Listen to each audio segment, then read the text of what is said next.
to have Signature Bank as a valued business partner.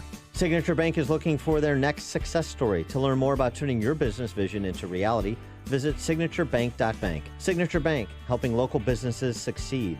Member FDIC, Equal Housing Lender. Country music fans and patriots, Saturday, August 10th at Schaumburg Boomer Stadium. It's Toby Keith. Brought to you courtesy of the red, white, and blue. Toby Keith, Clay Walker, Colt Ford, Craig Campbell, and local favorite Six String Crossing are bringing you the Freedom and Dignity Festival, benefiting the job training program Cafe Liberty, getting unemployed veterans back to work.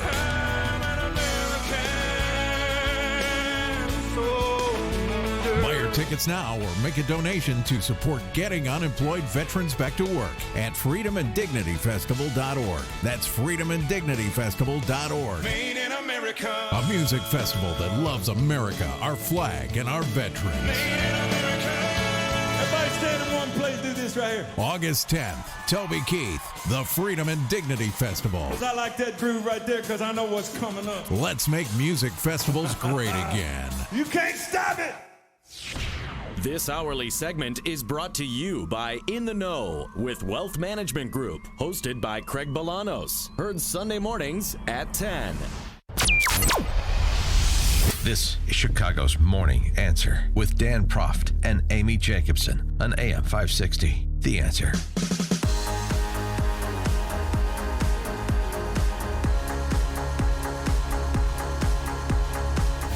Good morning, Dan. And in for Amy J this morning is Charles Love.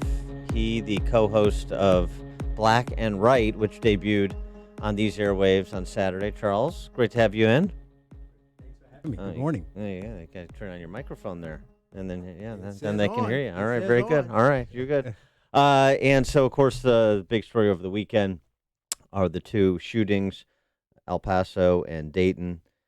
29 dead, more than 4 dozen injured, and this dominated the Sunday talkies, where the dominant narrative from the left was it's Trump's fault. 312-642-5600, turnkey.pro answer line, 64636DA, turnkey.pro text line. Here's what the president had to say. Why don't we start with him? Yesterday, he's expected to make a statement, a more comprehensive statement this morning, but with Melania, he addressed a press gaggle. I want to extend our condolences to the people of El Paso, Texas, and Dayton, Ohio. They're incredible people, and they've been through a lot. I just want to also thank the law enforcement in both places. The job they've done is incredible. I also want to congratulate them. I mean, nobody could have done what they've done. This could have been as bad as it was. It could have been so much worse. I just have to thank them. The job they've done is incredible. They were right on the ball in El Paso. They were there so quickly, and in Dayton in less than a minute. Think of the damage he did in such a short period of time. In less than a minute, the law enforcement acted and killed him. And it would have been unbelievable. It was horrible, but it would have been so much worse. It could have been so much worse. I just want to say that these are two incredible places. We love the people. Hate has no place in our country, and we're going to take care of it. 312-642-5600, turnkey.pro answer line, 64636DA, turnkey.pro text line. Is that good enough from the president? Certainly Democrats didn't think so. Beto O'Rourke, it was a rush to blame President Trump in the wake of the shooting. Cory Booker, I'm sure, sped to Chuck Todd so he could be on Meet the Press to blame the president. Beto O'Rourke took the opportunity with Jake Tapper to blame the president. Let's go to Bobby O first. In addition to red flag laws, we've got to acknowledge the hatred, the open racism that we're seeing. There's an environment of it in the United States. We see it on Fox News. We see it on the internet. But we also see it from our commander-in-chief. And he is encouraging this. He doesn't just tolerate it.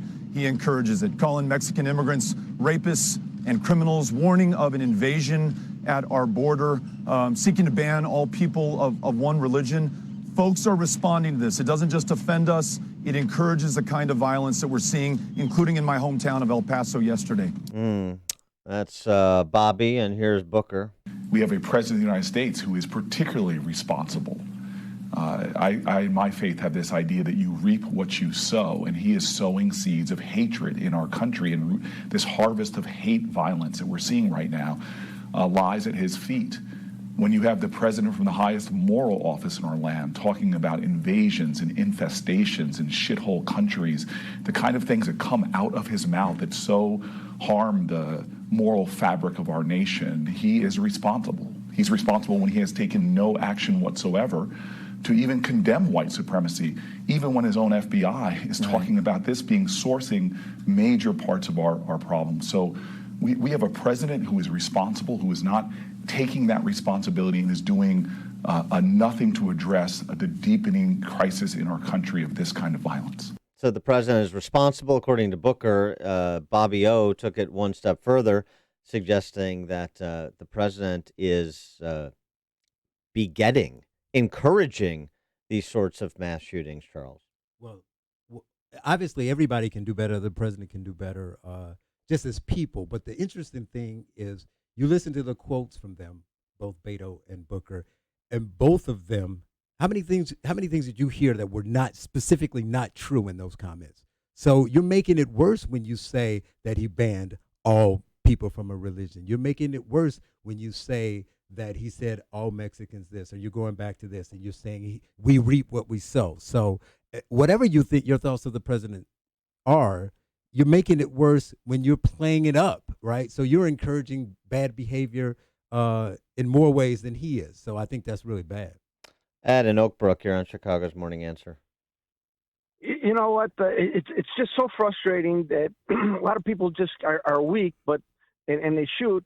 But it's the Democratic policy that's encouraging invasions. It's the Democrats that brought this infestation of rats and so forth to these inner cities like Chicago and Baltimore. And I think people are just so frustrated. And you got the liberal media that's continuously bashing Americans, guys like me, just a white normal male. And it's so frustrating. And I have no love for the shooters. They were weak. But you know what?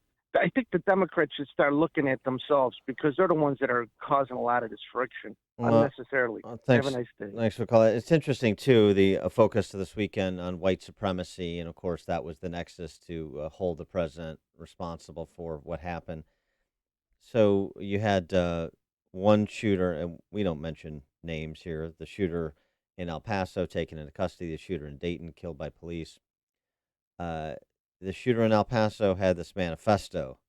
And it's fascinating, too, to listen to the D.C. press corps and the cable news anchors cite the manifesto as if this is something to be taken seriously. Right. Oh, we're supposed to kind of go through sentence by sentence, and then based on who he is saying the responsible parties are for this atrocity he committed, we're supposed to then turn around and say, well, he said you're responsible, so you're responsible. And even in this, the silliness of even referencing this, but as you would expect from somebody who would commit a horrible act like that, would murder people like he did, there's all kinds of conflicts. So we're supposed to blame Trump, but he also references corporations. You got some French white supremacist crank who wrote this book, Renaud Camus. We're supposed to blame him, and then white supremacy here. But then he also references the Lorax. So are we supposed to blame Dr. Seuss? I mean, the idea of trying to distill some logical thread from a mass murderers manifesto is always remarkable to me.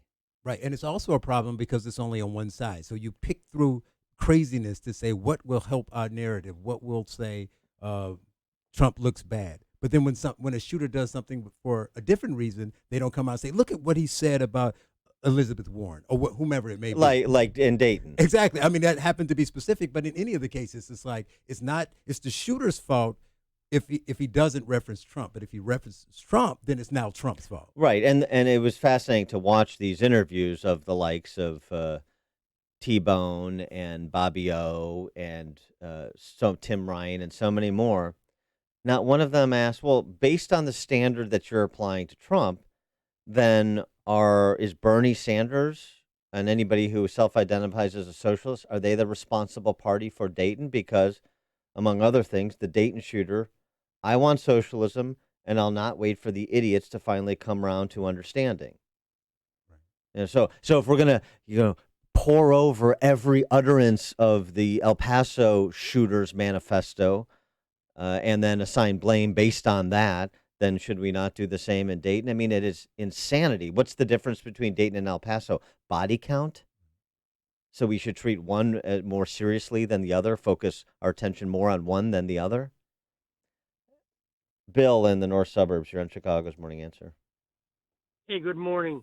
You know how many people died over the weekend in those two shootings? Was it 29 or did it go up? 29. What did Obama do, giving the Iranians $150 million on pallets? They want to kill all of us. Okay. All right. Thanks, Bill. Lee and Hammond. Yeah, hi, guys. The thing about the Democrats, they politicize everything. They wouldn't allow Fox News in on the debates because they say Fox News is hateful. But at the same time, they refuse to acknowledge some of the stupid things Obama supposedly said, like the police acted stupidly or hands up, don't shoot. They refuse to look at that. It's all one-sided. It's all hypocrisy on their side. And for them to stand on some kind of moral high ground that they're a better people than the people on the right, they're just playing to the mopes that come out to vote, that vote Democratic. That's all they're doing is playing to their base on this. They're the ones that politicize this. Thanks for the call. Yeah, sorry, didn't mean to cut you off. Thanks for the call. I get it. Yeah, I mean, the whole issue, too, of Jake Tapper had this exchange with Bobby that we'll get to. You're talking like, the standards here. The standards are different because the shooter in El Paso, that was their focus, of course, is white and a white supremacist. That's compared to if the shooter had been an Islamist, an Islamofascist. Are they? I seem to recall talking about, say, the Orlando nightclub shooting and applying the same standard to the poisonous ideology of Islamofascism as we would apply, in this case, to the poisonous ideology of white supremacy. I seem to recall that on this show, we have no problem identifying evil when it rears its ugly head. And I recall the left had a very difficult time doing that in those previous cases under the Obama administration when you had acts of domestic terrorism committed in the name of Islam. Yeah, and I think the problem is, if we look at from the macro, and we just take the greater look at it, the problem is that we all at least say that we want a solution. We want to say, what can we do? But then we spend hours and days saying, whose fault is it? What did the guy write when he was in elementary school? So you're focusing on the wrong thing. So I don't take any of them seriously if that's what they want to say. If they want to talk about, based on their logic, then Jodie Foster shot Reagan. Yeah, right. We'll pick up our discussion. Take your calls, 312-642-5600, turnkey.pro answer line, and the blame game, as Charles was describing. Charles Love, co-host of Black and Right, Saturdays on these airwaves, sitting in for Amy J this morning. Now we check the headlines with Mike Scott. 72 degrees in Chicago. Mostly clear skies this morning. A chance of storms a little later on this afternoon into the evening around 10 p.m. At 5:30, the White House is hitting back at 2020 Democrats running for president who implied that the president himself is to blame for the recent rise in mass murder. The president is just as saddened by this as you are. The president is just as angry by this as you are and wants to do something about it just as much as everybody else does. On ABC's This Week, acting White House Chief of Staff Mick Mulvaney, Senator Cory Booker was one of those presidential candidates who blames President Trump. You reap what you sow, and he is sowing seeds of hatred in our country, and this harvest of hate violence that we're seeing right now lies at his feet. The grandparents of the North Texas man accused of killing 20 inside an El Paso Walmart says they were shocked by what happened. This is from Larry and Cynthia Brown. We are devastated by the events of El Paso and pray for the victims of this tragedy. Patrick Crusius lived with the Browns for quite some time and moved out a little more than a month ago. Authorities in Dayton, Ohio are giving a timeline of what led up to the mass murder early Sunday morning. Police Chief Richard Bale says they're still searching for a motive in that shooting. Any suggestion at this time of motive would be irresponsible. We do not have sufficient information to answer the question that everyone wants to know. Why? Chief Bale says the person involved in that shooting had no history that would have banned him from purchasing a gun legally. He was killed by law enforcement in just 30 seconds after opening fire. Senate Majority Leader Mitch McConnell dealing with a serious injury. McConnell's communications director saying the Kentucky Republican fell on his patio in Kentucky and fractured his shoulder. Chicago police leaders are taking action following a violent weekend on the city's west side. 16 were shot in separate incidents early yesterday in the Lawndale neighborhood and in another shooting. Police Superintendent Eddie Johnson. You have to stop and ask yourself, what more will it take before we get a handle on what's going on, not just in Chicago, but across the country? The second shooting erupted in the 4200 block of West 18th Street. A man is dead, shot at a gas station in Chicago's Austin neighborhood. Police say a man and a woman were sitting in a parked car in the 5600 block of West Bloomingdale when two others walked up and opened fire. There have been no arrests in that case. In Wisconsin this morning, Milwaukee County's medical examiner's office says none of the 3 weekend baby deaths they're looking into are considered suspicious right now. They're also not related, they say. The medical examiner is planning autopsies on all 3 babies who died within a few hours of each other late on Friday. 2 from Milwaukee proper. The third is from Oak Creek. Jason Hayward homered, tripled, and drove in 3 to lead the Cubs to a 7-2 win over the Brewers at Wrigley Field.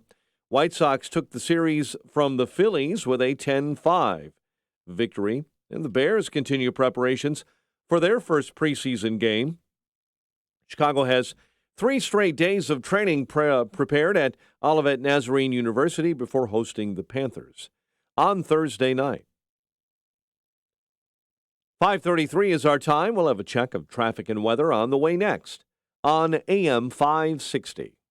Sean Hannity doesn't see any Democratic candidate making sense. Now, some are saying, well, we can't afford everything in the Green New Deal, but we can afford a lot of it. They all support a version of the Green New Deal.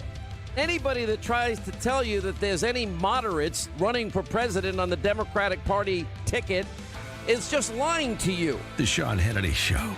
Afternoons at 2, right before Joe Walsh at 5 on AM 560. The Answer. Summer is here, and Matt's got the barbecue out all ready to grill. That's why he trusts Super Poly Grip, so he can enjoy his steak with full confidence. Poly Grip. Sounds like there's a party going on, but something's missing. The birthday gal's arrived, and thanks to Polydent, her bright smile is anything but a surprise. Polydent. At Indeed, we believe a resume is a great way to see an overview of a candidate, but you're not hiring a resume, you're hiring a person. That's why Indeed offers tools that help bridge the gap between a candidate and the resume, like skill tests, which let you actually see a candidate's abilities in action to make sure they're a good fit for the job. See beyond the resume with Indeed.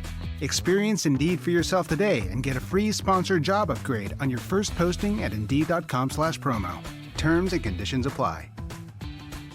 Policies issued by American General Life Insurance Company, Houston, Texas. Not available in all states. For details, visit AIGdirect.com. Do you have a family? Would you like to help make sure they'll be taken care of if anything were to happen to you? If you answered yes, you probably need life insurance. Now, do you think life insurance is expensive? If you answered yes to that too, you definitely need to give AIG Direct a call. We could find you a $250,000 policy for just $14 a month, which means you could save hundreds of dollars a year.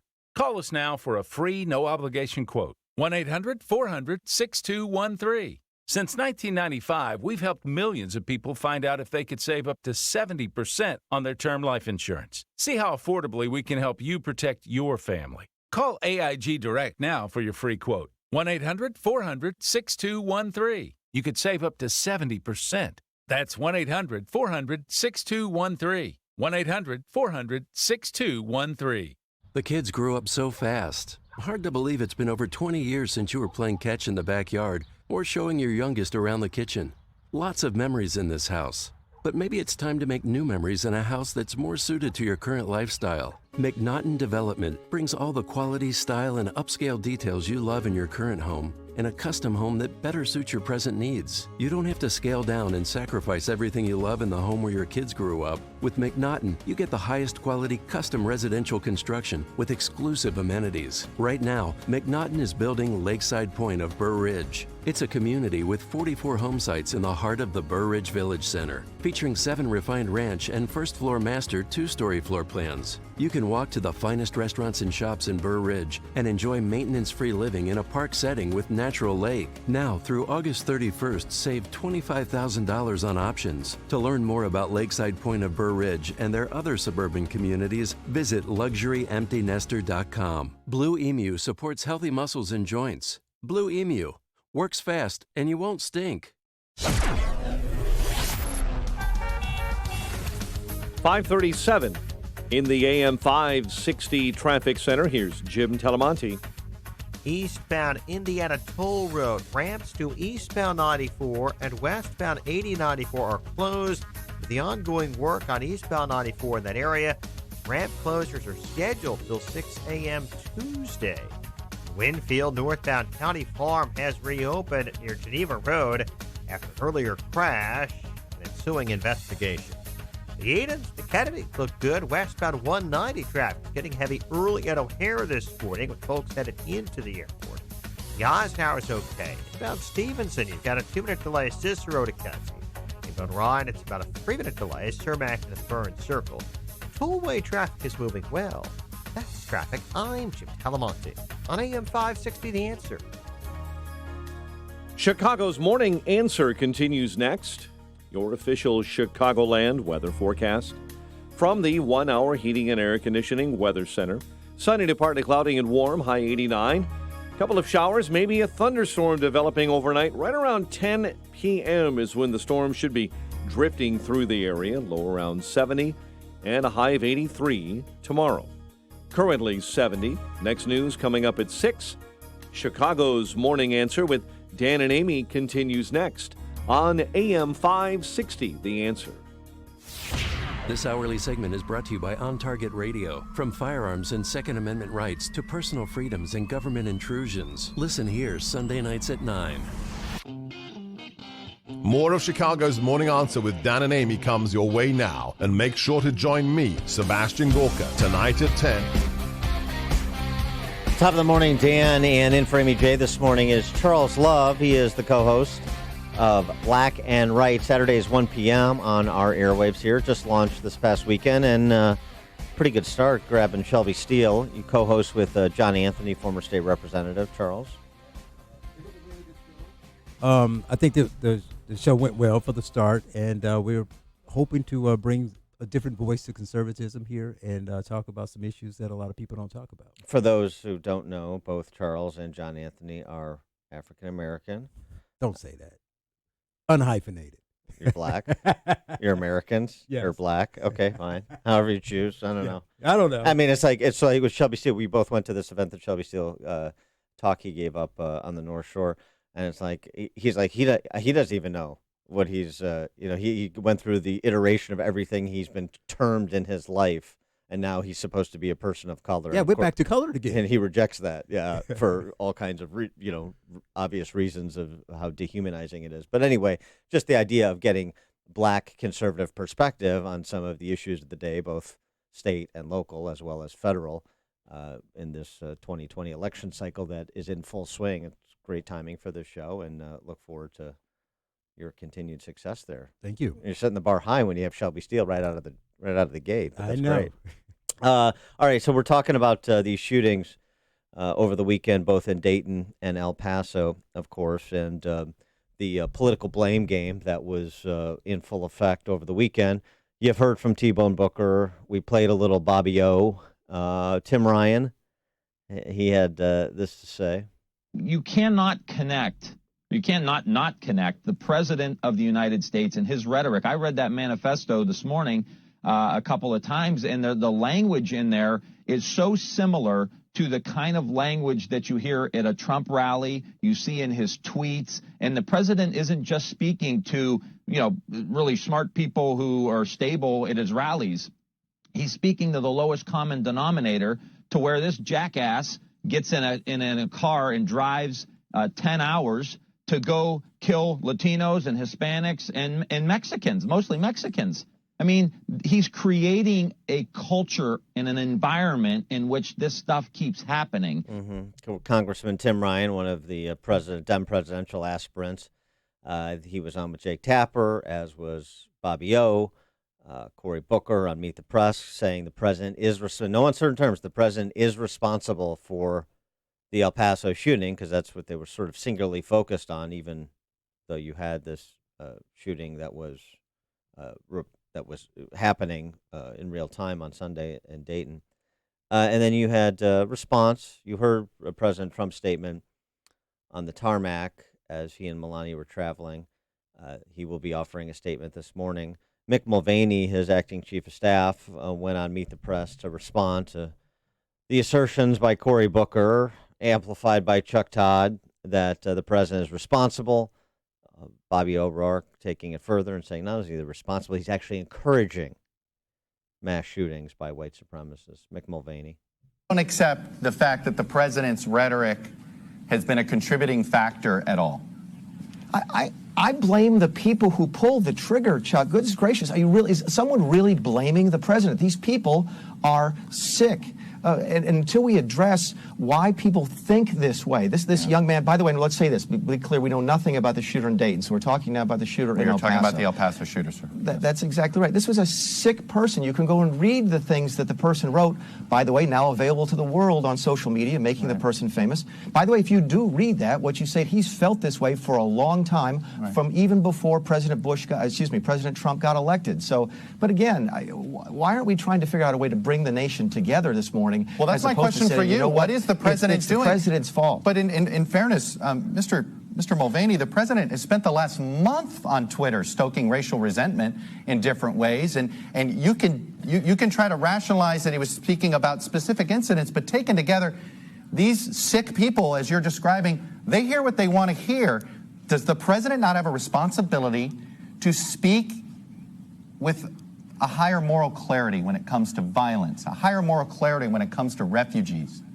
Right. Chuck, let me put it to you this way. Even if he did speak the way that you want him to speak, and I get the fact that some people don't approve of the verbiage the president uses, I get that, all right? But even if they did, your point that you just made is absolutely right. People are going to hear what they want to hear. My guess is this guy's in that parking lot in El Paso, Texas, in that Walmart doing this, even if Hillary Clinton is president. In fact, he'd probably go out and blame Hillary Clinton for doing it. These are crazy people, sick people. And until we figure out why we're creating this many people like this in this culture, why we're giving them such wide sort of audiences on social media, why we're making weapons available to them when they probably shouldn't get them. Let's talk about background checks, something we've worked on in this administration. Those are the conversations to have, not giving Cory Booker a chance to run for president this morning by blaming Donald Trump. That's really disappointing. Wow. There was a lot to unpack there, but what caught my ear was the piece about racial resentment. So I find that interesting. Talk about that a lot, about white liberals telling me how I should be offended. So I don't feel resented, by the way, but apparently he knows that we all do. And the piece about hearing what they want to hear. So if they hear what they want to hear, does it really matter what you say? Well, right. And I go back to something Tim Ryan said. You know, the rhetoric that the El Paso shooter used is very similar to stuff that you hear at a Trump rally. The ICE bomber in Washington State, he quoted AOC. I mean, the congressional baseball game shooter was a Bernie bro, right? So, so are we supposed to then parse the words of AOC and Bernie Sanders and match them up to the views or statements made by other violent criminals and say, well, there you go.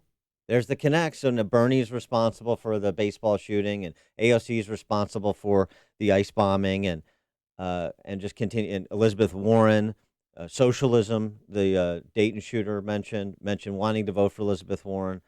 He's pro-Satanist. That is to blame for. We need to talk about Satanism now, and whether or not we need to have a task force that's directly focused on people who identify as Satanists. Mm-hmm. Well, the other piece, they talk about the rhetoric. So if the rhetoric is bad, don't you have to put some focus on the fact that they keep whatever Trump says or anything that they disagree, they keep it in the media for so long. So you give it such long legs. So people who don't pay attention to the news now even hear it, right? Because they just keep honing on it, keep talking about it. Yeah, you have a majority of Americans who think the president is racist. And why is that? Because you have the D.C. press corps in unison on a daily basis, rinse and repeat that he's racist, spend their entire broadcasting day heaping moral scorn on the president, as you were mentioning, rinsing and repeating the tweet du jour or the utterance from a rally du jour. And this is proof, he's a racist, he's a racist, he's a racist, over and over and over again. And so you, I guess, persuade some people. It's interesting. You don't persuade them in total. I mean, it's like I go along because I don't want to be called a racist, so I guess so because they say so, and everybody seems to say so. But of course, what's represented on television and in print isn't everybody, as they found out in 2016. But yeah, the moral quagmire that the D.C. press corps is in on all of these related issues is really something to behold, and they think that continuing to try to put this at the doorstep, our cultural dysfunctions at the doorstep of President Trump, somehow absolves them, misdirects responsibility away from them. And I'm not sure that they're convincing anybody on that score. Michael in Lake Forest, you're on Chicago's Morning Answer. At least in the case of the Dayton shooter, because the people who were in high school with him recalled him being pulled off a bus by police and out of school for a year. Mm-hmm. It seems like a giant thing is missing from background checks. And, there's controversy as to whether it should be open or not. But certainly if the juvenile record were open on a background check, the Dayton shooter would have trouble getting a weapon legally. And it may well apply to the El Paso shooter, too. We don't know. Yeah, thanks for the call, Michael. That's right. I mean, look, in these how many of these, unfortunately, have we had to go through? In many of these situations, what have we had? We have laws in place, and there was a failure to enforce. We have human beings in positions of authority that saw things, and there was a failure to exercise good judgment. Parkland. The Orlando nightclub shooter had been on the FBI's radar. The Boston bombers had been on the FBI's radar. I'm not assigning blame to the FBI per se, but there were certainly another law was not what was lacking in terms of prevention. And, there needs to be, that needs to be confronted. It was fascinating to me in Dayton. There was a vigil after the shooting, and Governor DeWine was speaking, and this was a chant that broke out among, it's being way over-reported, it was among a handful of people, and there were thousands of people there, at least it appeared. But this is the chant that broke out. Do something! Do something! Do something! Do something! Do something. Could you be more specific? Right? Right. I mean, honestly, if you want to have an adult conversation about how to deal with a real adult problem, and that is poisonous ideologies that people use as some sort of sick rationalization to harm or kill other people, then doing something is not exactly the level of analysis that's required here. There's something else, too. We talked about it last week. I mean, a week ago Monday, we were talking about the shooting at the Gilroy Garlic Festival in California, right? And what did the shooter say? He was asked while he was shooting, "Why are you doing this?" And his response, allegedly, "Because I'm really angry." There's something there that needs to be explored about the psyche of some of these people. And in addition to that, there needs to be a conversation about agency. as we're trying to. Not once have I blamed Bernie Sanders for the baseball game shooting. I'm saying this is the logic that's being employed by the left. It's disingenuous and fallacious. But agency. You know how the welfare state has grown? You know how people have become dependent for generations? Agency has been removed from them by the government. You're not responsible. Not only are you not responsible, we're not going to let you be responsible. Or we're certainly going to incentivize you to be irresponsible. And you remove agency from a human being, suggest that, it's the village's fault, then you really open up a Pandora's box, which we have opened up on many fronts. And this is another one of them, it seems to me, the way that the sort of elites on cable news are talking about these terrible shootings. Mike on the South Side, you're on Chicago's Morning Answer. Good morning, gentlemen. Pretty much talking about what you just said about agency. There's actually a new group of individuals, radicalized males that they're starting to study and who are really showing up to be the ones that are causing a lot of these mass shootings. This new incel male, or this involuntarily celibate, basement dwelling, first person shooter game mama's boys who are just having absolutely no ability to integrate into society and are just blaming everybody for their problems. But the Gateway, or not the Gateway Pundit, but Glenn Reynolds, he was talking about, or he had an article about this, where they're studying them, and there's psychologists who are starting to say these are the people. It's no different than the radicalization of individual male Muslims who had caused problems. It's males who are being radicalized for a purpose, and that's what we have to really worry about. Thanks for the call, Mike. It's a fair point. And I mean, look, this website and this 8chan where this El Paso Shooters Manifesto was posted. I mean, to me, that's the sort of those things that there should be law enforcement monitoring and or people in those forums, just as if you had somebody, and we've seen this happen several times now, somebody posts something on social media that is of a threatening, violent nature. I'm going to go to school and do this. I'm going to go to this place and do the mall and do that. And people have reported those sorts of postings on Facebook or Twitter or wherever. There needs to be more of that too. You start to see a profile or a pattern that raises suspicion, then, report suspicious statements and or conduct. Now, again, too, the Dayton shooting, you had the shooter's sister and her boyfriend killed. They were among the 9 that were killed. So, again, they don't have a motive there yet. They just have sort of the readily accessible Google search history on this shooter. But the we don't know, and so we try to report things as they become available rather than just wild speculation. That's the province of Chuck Todd. Carl on the South Side. Good morning, gentlemen. What it boils down to is you got the full spectrum. You call them mentally ill, nutbag, whatever you want, or evil. One was for Elizabeth Warren, one was for Trump. You're not going to stop this. That's the bottom line. Yeah, you can hear from the politicians the lies that, we're going to do this, we're going to do that. These people, it's 5 or 6 a year. Yeah, that's way too many. But in reality, you're looking for a piece of salt, one little salt kernel in a haystack. You're not going to ever stop it. Thankfully, it is as small as it is. Thanks for the call, Carl. Bob in Buffalo Grove. Yeah, thanks, Dan and Charles, for taking my call. Your previous caller broached on something. Let me just offer, every month we have a mass shooting in Chicago. When you add up everybody that dies, how about weekend? It's probably 40 people, more, and nobody talks about that. They just pass, it's just commonplace. And then, so let me throw out 2 other words. Antifa and Andy Nig.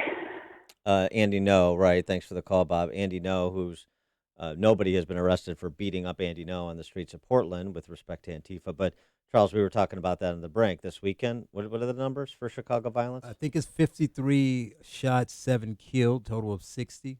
And that generated this is bad statement from the police chief. Yeah, he said, so we got to do something. I don't know what. He made- And some of them were mass shootings. Keep in mind, we had 2 shootings of 7 people. Right. And there was one just the other week at Fullerton and the Lakefront. Right. We talked about that on the show too. So, so what about that in urban centers? What about 53 shot and 7 killed? 9 shot. I mean, this is not like a competition, but I mean, we have 9 shot and 24 injured in Dayton in one event, and it's horrific because it's crowded and you have. You just have mass carnage in a concentrated area.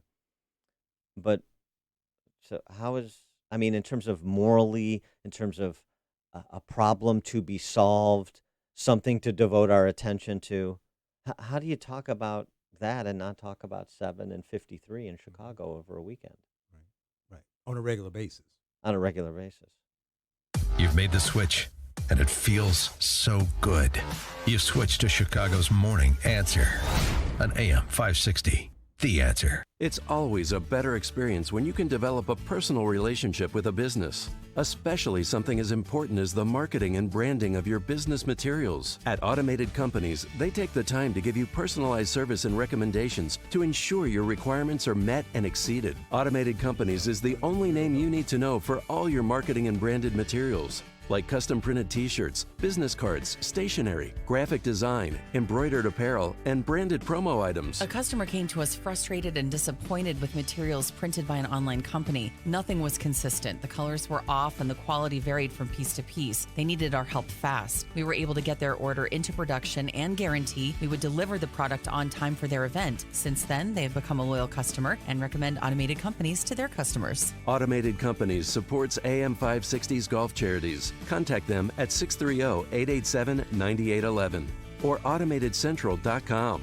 Automated Companies. We bring paper and ink to life. Welcome back to CarMax Will Buy It. Let's jump right back into the action. A used minivan with 200,000 miles. Cassandra. CarMax will buy it. That's correct. The car you're driving now. Cassandra again. CarMax will buy it. You're on a roll. Any car at all, no matter what. Jerry? Is the answer CarMax will buy it? That's right, because CarMax buys all the cars, no matter what. No questions asked. CarMax will buy it.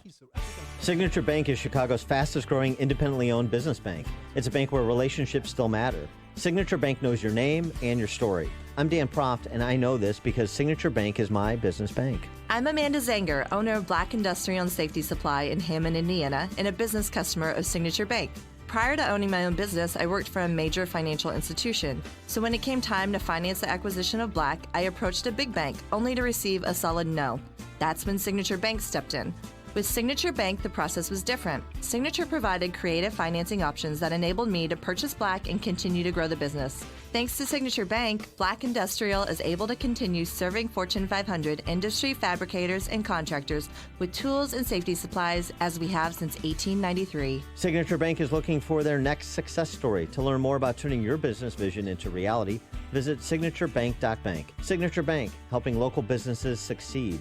Member FDIC, Equal Housing Lender. AM 560, The Answer. Dan and Charles Love, co-host of Black and Right, Saturdays 1 p.m. on these airwaves, sitting in for Amy J. And coming up at 6:06, Marianne Williamson wants to ban bullets. Now we check the headlines with Mike Scott. Attendee dies after a medical emergency at Lollapalooza. WIND Chicago News Time is 6 o'clock. 29 murders in 13 hours. I'm Dave Anthony, Fox News. I'd give my life and trade for hers. She had 3 babies she needed to raise. Her sister and her brother-in-law shot at an El Paso Walmart, shielding their 2-month-old baby who lived. 18 others were also killed on Saturday. Then in Dayton, Ohio, early Sunday, a different shooter killed 9 people outside a bar until police took him out 30 seconds later. And while the Dayton gunman's dead, the accused shooter in El Paso surrendered, now held without bail. Fox's Jessica Rosenthal's there live. Dave, the 21-year-old suspect has been charged with capital murder here in El Paso, and the county DA says they will seek the death penalty. The U.S. Attorney for West Texas, John Bash, says they are looking at federal hate crime and firearms charges, which also make him eligible for the death penalty. We are also treating this as a domestic terrorist case. There's a statutory definition of domestic terrorism at 18 U.S.C. 2331. This meets it. It appears to be designed to intimidate a civilian population, to say the least. Police say a manifesto that appeared online railing against Latinos does appear to be the work of this shooter. He surrendered to police Saturday. El Paso's police chief says he is talking and is not holding back, Dave. Jessica, President Trump will have more to say about the shootings. Fox's John Decker's live at the White House. The president set to make remarks this morning indicating how the administration intends to respond. The president reacted yesterday, calling the gunmen sick and saying they needed help. Condolences to all.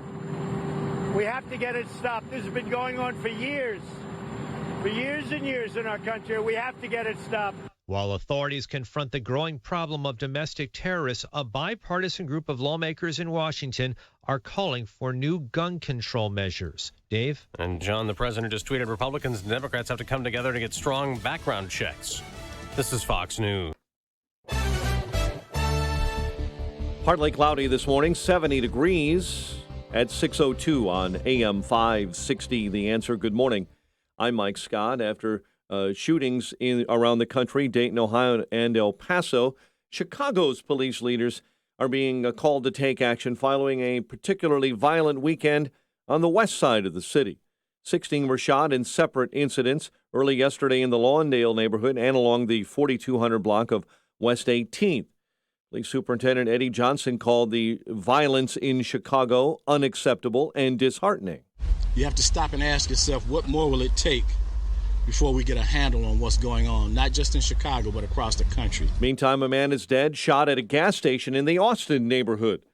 Police say the man and woman were sitting in a parked car last night in the 5600 block of West Bloomingdale when two other men walked up and opened fire. Man in the car died, while the woman, according to Chicago police, was treated at the scene for a graze wound to the leg. And violence on the University of Chicago campus. No one is in custody after a student was attacked on the campus in the 1100 block of East 56th Street. In other news we're following this morning, authorities are investigating the cause of a deadly blaze on Chicago's northwest side. It happened in the 3100 block of North California. A man was pronounced dead at the scene. No other injuries reported. A taxi driver is dead after a three-vehicle crash on the Edens in Skokie. Authorities continuing investigating the death of a man who suffered a medical emergency at Lollapalooza over the weekend. Meantime, several were also detained Sunday when hundreds rushed a fence to break into the music festival without tickets. Jason Hayward homered, tripled, and drove in three to lead the Cubs to a 7-2 win over the Brewers at Wrigley. Leroy Garcia smacked a grand slam. White Sox took the series, pounding the Phillies 10-5 in Philadelphia. The news service of Grapes from California. For a great portable snack that's healthy and natural, go with Grapes from California. On a train or in the car, California grapes go where you go. Grab a bunch of healthy today at Mariano's. 6:04 on AM 560. Time for a dry basement and a healthy home. Time to call Permaseal 800-421-SEAL. A check of traffic and weather is on the way next on AM 560. The mainstream media wants to divide Americans into neat little groups, and they want you to believe that everyone in each of those groups thinks alike. John Anthony and Charles Love are here to blow up that lie. Join them for Black and Right this Saturday at 1 p.m. when they expose the lies of the media and the hypocrisy of the left and have fun doing it. It's Black and Right this Saturday at 1 p.m. right here on AM 560. The Answer. All money managers might seem the same, but while some give their clients cookie-cutter portfolios, Fisher Investments tailors portfolios to your goals and needs. Some only call when they have something to sell. Fisher calls regularly, so you stay informed. And while some advisors are happy to earn commissions whether you do well or not, Fisher Investments fees are structured so we do better when you do better. In other words, we're on your side. Maybe that's why most of our clients come from other money managers. So if you're in or nearing retirement, talk with us and find out why investors are switching to and staying with Fisher Investments. Fisher Investments.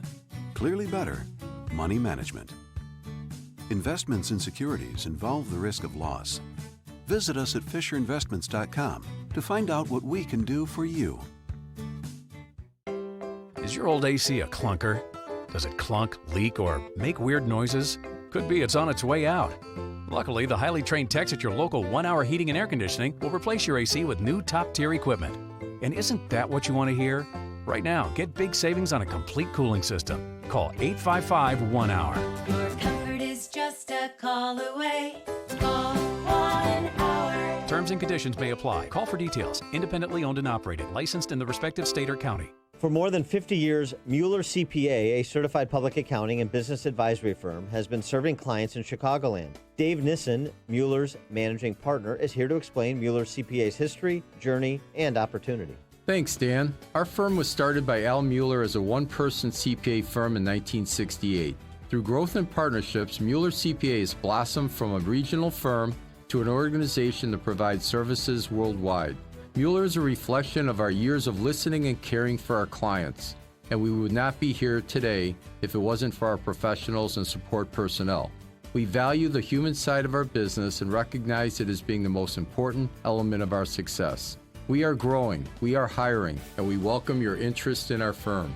If you are looking for your first opportunity or your forever career, join an award-winning team that cares about you. Visit the career page at MuellerCPA.com or call Dave directly at 630-524-5274. If the recent data breach has exposed your personal info, don't wait for your ID to potentially be stolen. Get help now. LifeLock with Norton helps protect your identity and devices. Join at LifeLock.com. Use promo code RISK to save 10% on your first year. 6:07 AM 560 traffic center time, and here is Jim Telemonte. Outbound candidate traffic is heavy early on this Monday morning. It is stop and go from Montrose to Cumberland, then approaching 190. With additional delays on 190, we're looking at about 40 minutes now from downtown to the airport. Inbound, it's just 24 minutes O'Hare to downtown. The scattered delays start around Cumberland. The entrance is good. Eastbound spur traffic's a bit tight. Waukegan Road to the 8 on Eisenhower, 34 minutes, 390 to downtown. On 31, Stevenson, now 45 minutes, 355 to Lakeshore Drive. Ryan, 22 minutes, 95 to downtown. Bishop Ford, 18 minutes, 8094 to the merge. Eastbound Indiana Toll Road ramp, eastbound 94 and westbound 8094 closed. Traffic, I'm Jim Telemonte on AM 560 The Answer. Chicago's Morning Answer continues next. Your official Chicagoland weather forecast. From the 1 Hour Heating and Air Conditioning Weather Center, here is our meteorologist, Steve Williams. Today, sunny to partly cloudy and warm with a high near 89. Partly cloudy tonight. Shower and thunderstorm late low 70. And then for tomorrow, times of clouds and sun. A shower and thunderstorm around. A high tomorrow at 83. I'm Steve Williams on AM 560, The Answer. 70 at O'Hare, 74 across Chicago's lakefront. Your next news update is at 6:30. Chicago's Morning Answer with Dan and Amy continues next on AM 560, The Answer. Experience the many restaurants of Seven Bridges on the evening of August 8th at the Golf Club in Woodridge, Illinois. Aside from great tastings and treats, Sample Seven Bridges will have prize drawings and DJ entertainment throughout the evening. Visit chambers630.com to register. This is Chicago's Morning Answer with Dan Proft and Amy Jacobson on AM 560. The Answer.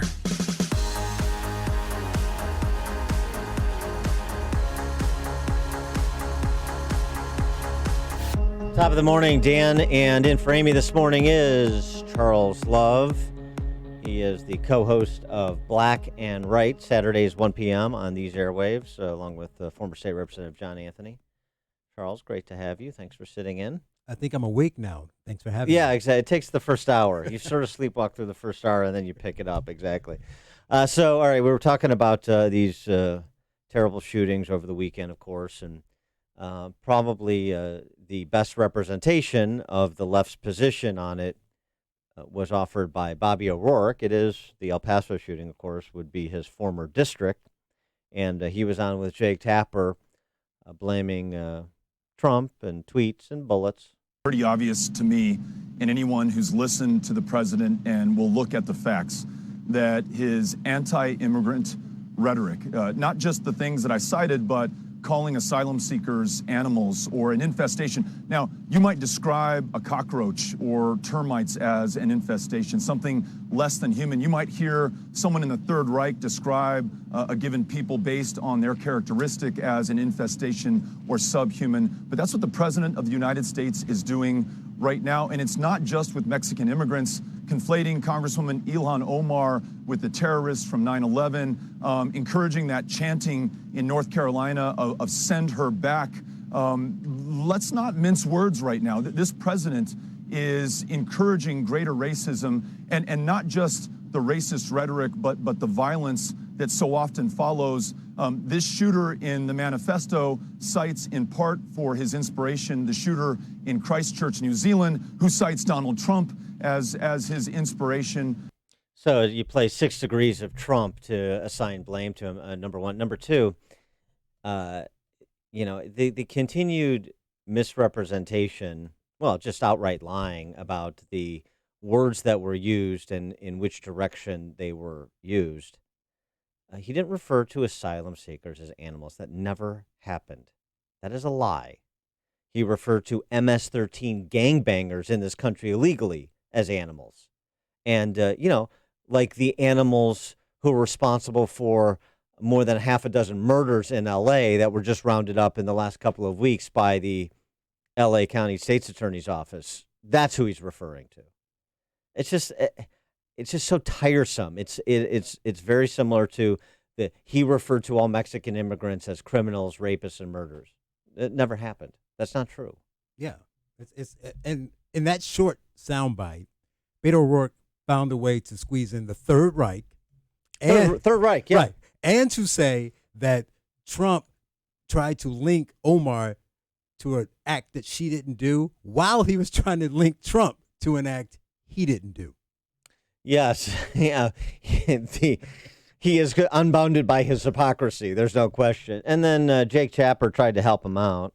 And other white supremacist murders, the Tree of Life Synagogue in Pittsburgh, and on and on. If those were Muslim men committing those crimes, how do you think Congress would be reacting as opposed to the fact that it is white supremacists committing these crimes? They weren't Muslim men committing those crimes. I know. I don't know how Congress... My point is there not a double standard what here? The problem is. That's what I'm saying. That's what I'm saying, yeah. Yeah, that's what you're saying. What, Jake? What? No, I don't know. What would the double standard be? What would Congress's reaction be? We know what Congress's reaction would be because we've had Islamist shooters and mass shooting incidents, of course. And I don't know. Were the conservative members of Congress, were they calling for a ban on AK-47s, or, as Marianne Williamson tweeted out, my new favorite candidate on the left for president, we need to ban you the manufacture and sale of bullets that they carry, AK-47s. Here's somebody who's, again, knowledgeable about guns, knows what she's talking about.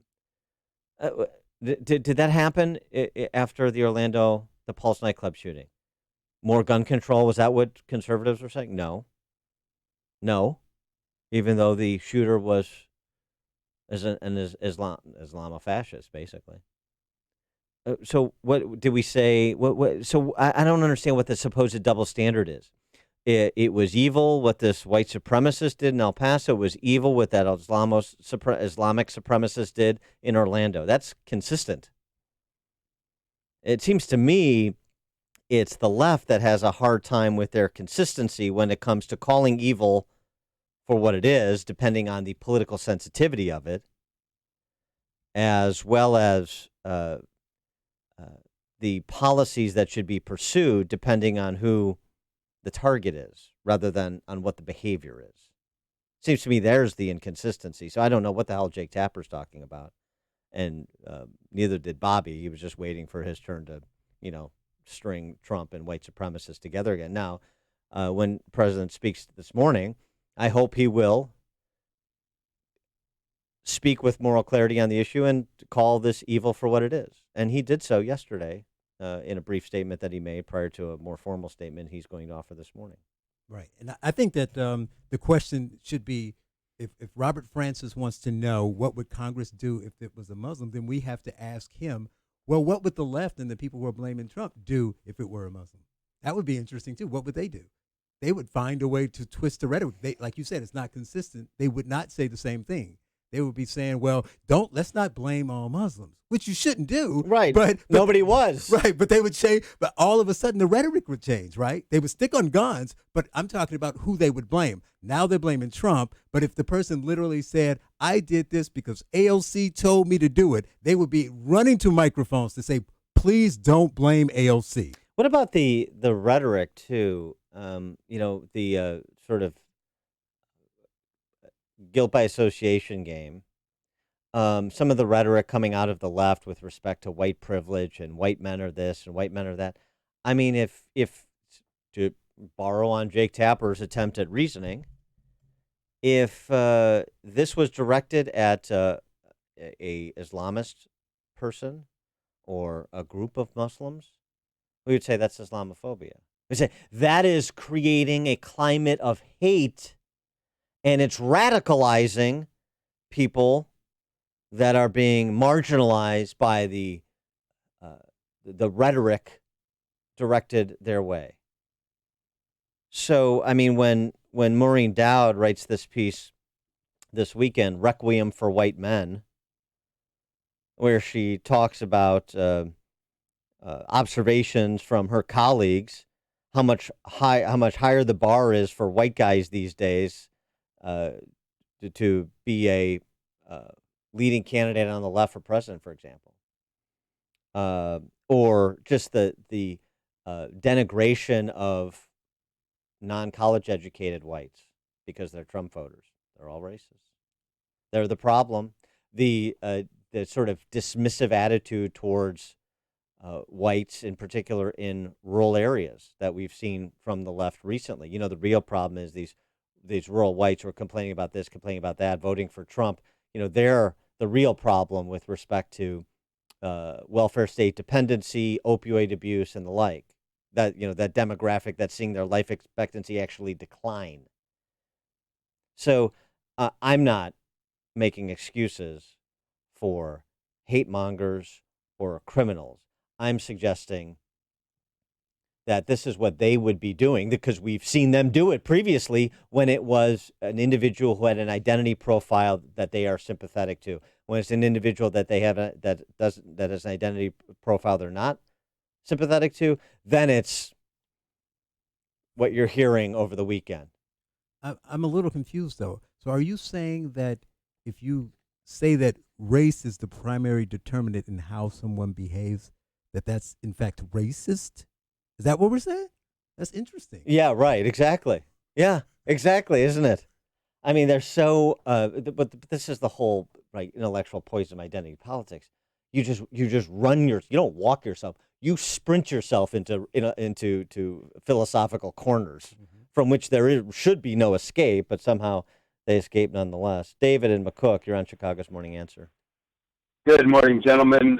People on the left constantly accuse Trump of being racist, divisiveness, the right being divisiveness, yet they can't seem to form three sentences together on a daily basis without throwing the word racist around 15 times. Everything's racist, but we're the ones that are divisive.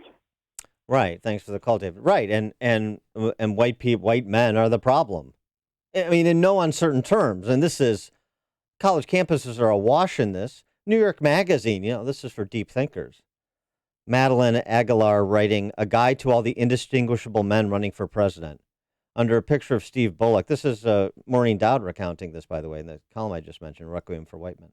Under a picture of Steve Bullock, the governor of Montana, she wondered, okay, this is clearly just Michael Bennett with a wig and a different name. Under a picture of John Delaney, Aguilar offered a tip to remember which unmemorable white guy he is. He looks like if a thumb split from the other fingers and went to dine at Hooters alone. I suppose that's supposed to be funny. I'm not exactly following it. She writes, Maureen Dowd, not exactly a woman of the right. White male privilege is out of fashion these days, yet we're awash in nostalgia for it. She talks about the Quentin Tarantino movie and the reviews of it, which we talked about last week. In the LA Times, Mary McNamara observing the new Once Upon a Time in Hollywood Tarantino movie. Who doesn't miss the good old days when cars had fins and white men were the heroes of everything? That's dripping with sarcasm in case you didn't pick it up. It's obscenely regressive, Tarantino's movie, wrote the New Yorker's Richard Brody. So, I mean, just in terms of rhetoric, I don't care about the criticism. And I would never use as some sort of cover, remove agency from a shooter to say, oh, well, you're being targeted by a bunch of elitist pseudo-intellectuals, so that justifies your rage. No, it doesn't. But isn't that what the left does? Isn't this a microaggression? Everybody's to be protected from microaggressions and nary a cross word, yet lest people descend into puddles of tears and need safe spaces. So maybe that approach to a free society isn't as functional as the left would have you believe. Tom in Deer Park, you're on Chicago's Morning Answer. Gentlemen, good morning. I've got some bad news. It's been the left and the anti-gun banners that have been unable to define an assault weapon and therefore not been able to ban it because it cannot be defined. Anyone that knows what a gun is and what an AR-10 or AR-15 is knows it's not an assault weapon, and you cannot ban it out of existence based on definition until yesterday. Yesterday morning about this time, I see a tweet from Sorab Amari. Dan, you know Sorab is one of the new intellectual leaders of how to intellectually define Trumpism in the era post-Trump. And he put out a tweet yesterday morning. I won't read it, but it said the founders, the libertarians, the carnage in Chicago and elsewhere. And I knew exactly what that was to mean, that the new intellectual right, the same group that wants to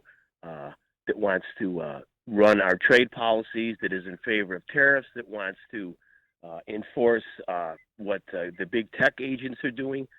I was always very concerned that MAGA was paper thin on the Second Amendment, and yesterday his tweet proved it.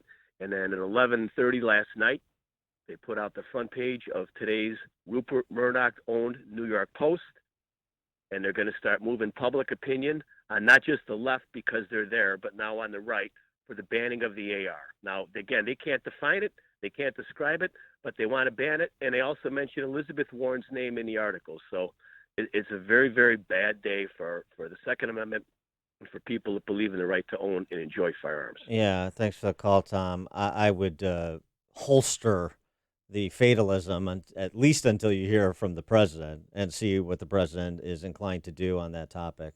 He certainly hasn't been inclined to do what you're suggesting is being suggested to this point, move in the direction of gun bans, futile gun bans or additional regulations on ammo and the like that the left is proposing. So I just holster that. Steve on the South Side, you're on Chicago's Morning Answer. Hey, Dan. I was just thinking about, the gun is obviously not to blame because you need a human to actually shoot that gun. And the person really is ultimately responsible, but at the very least, before we go to political sides of what the left is doing is spewing out these Democrats, spewing out, oh, this person's to blame, this person's to blame because of this. What about the parents, maybe? Because some of these guys are in their 20s who are doing this stupid stuff, and 5 to 10 years ago, they were actually in their parents' home. Mm-hmm. And maybe we should be looking at, you weren't paying attention to your kid who turned out to be this guy, or, I just don't know. I mean, obviously site evaluation, but that seems like this should be questioned as well. I absolutely completely agree. Thanks for the call, Steve. The family history is absolutely relevant, and we don't get enough of that in many of these cases. Absolutely, the family history and the last several years prior to one of these atrocities being committed are relevant. Mike on the north side. Mike. To the show, Charles. Thank you. I just want to say, first off, rhetoric didn't cause somebody to load a weapon and drive 600 miles and shoot somebody. And mental illness did not cause somebody, because there must have been some sober thinking time when he was driving. It's a lack of impulse control and anger issues. Yeah. Most people with mental illness turn the violence in on themselves, not out against other people. It's an easy crutch. If you want to blame anyone, like the last caller said, blame the family or blame the public educational system that raised this kid. And if the public educational system is responsible, then we can't depend on the same system in jail to rehabilitate him. Now, if you look at California, 40% of all people in California think that Sirhan, and Charles Manson should be let out of prison. So while these guys are thinking clearly, you have to put it in their head, we're bringing back the death penalty. We're not going to let you live out your life.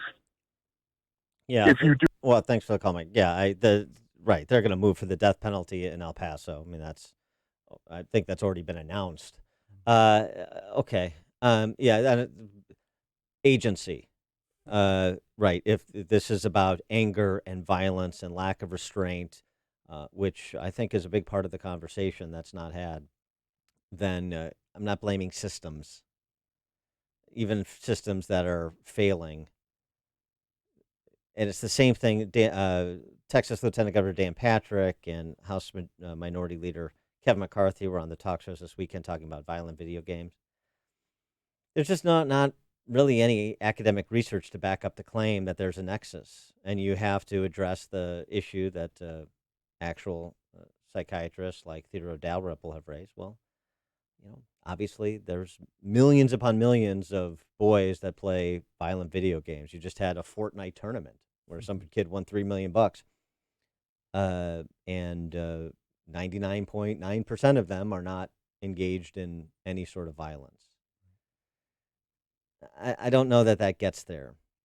One other thing, though, too, just since we're talking about guns, there was a lot of emphasis on the police who responded so heroically and quickly in Dayton, thankfully, or it could have been worse.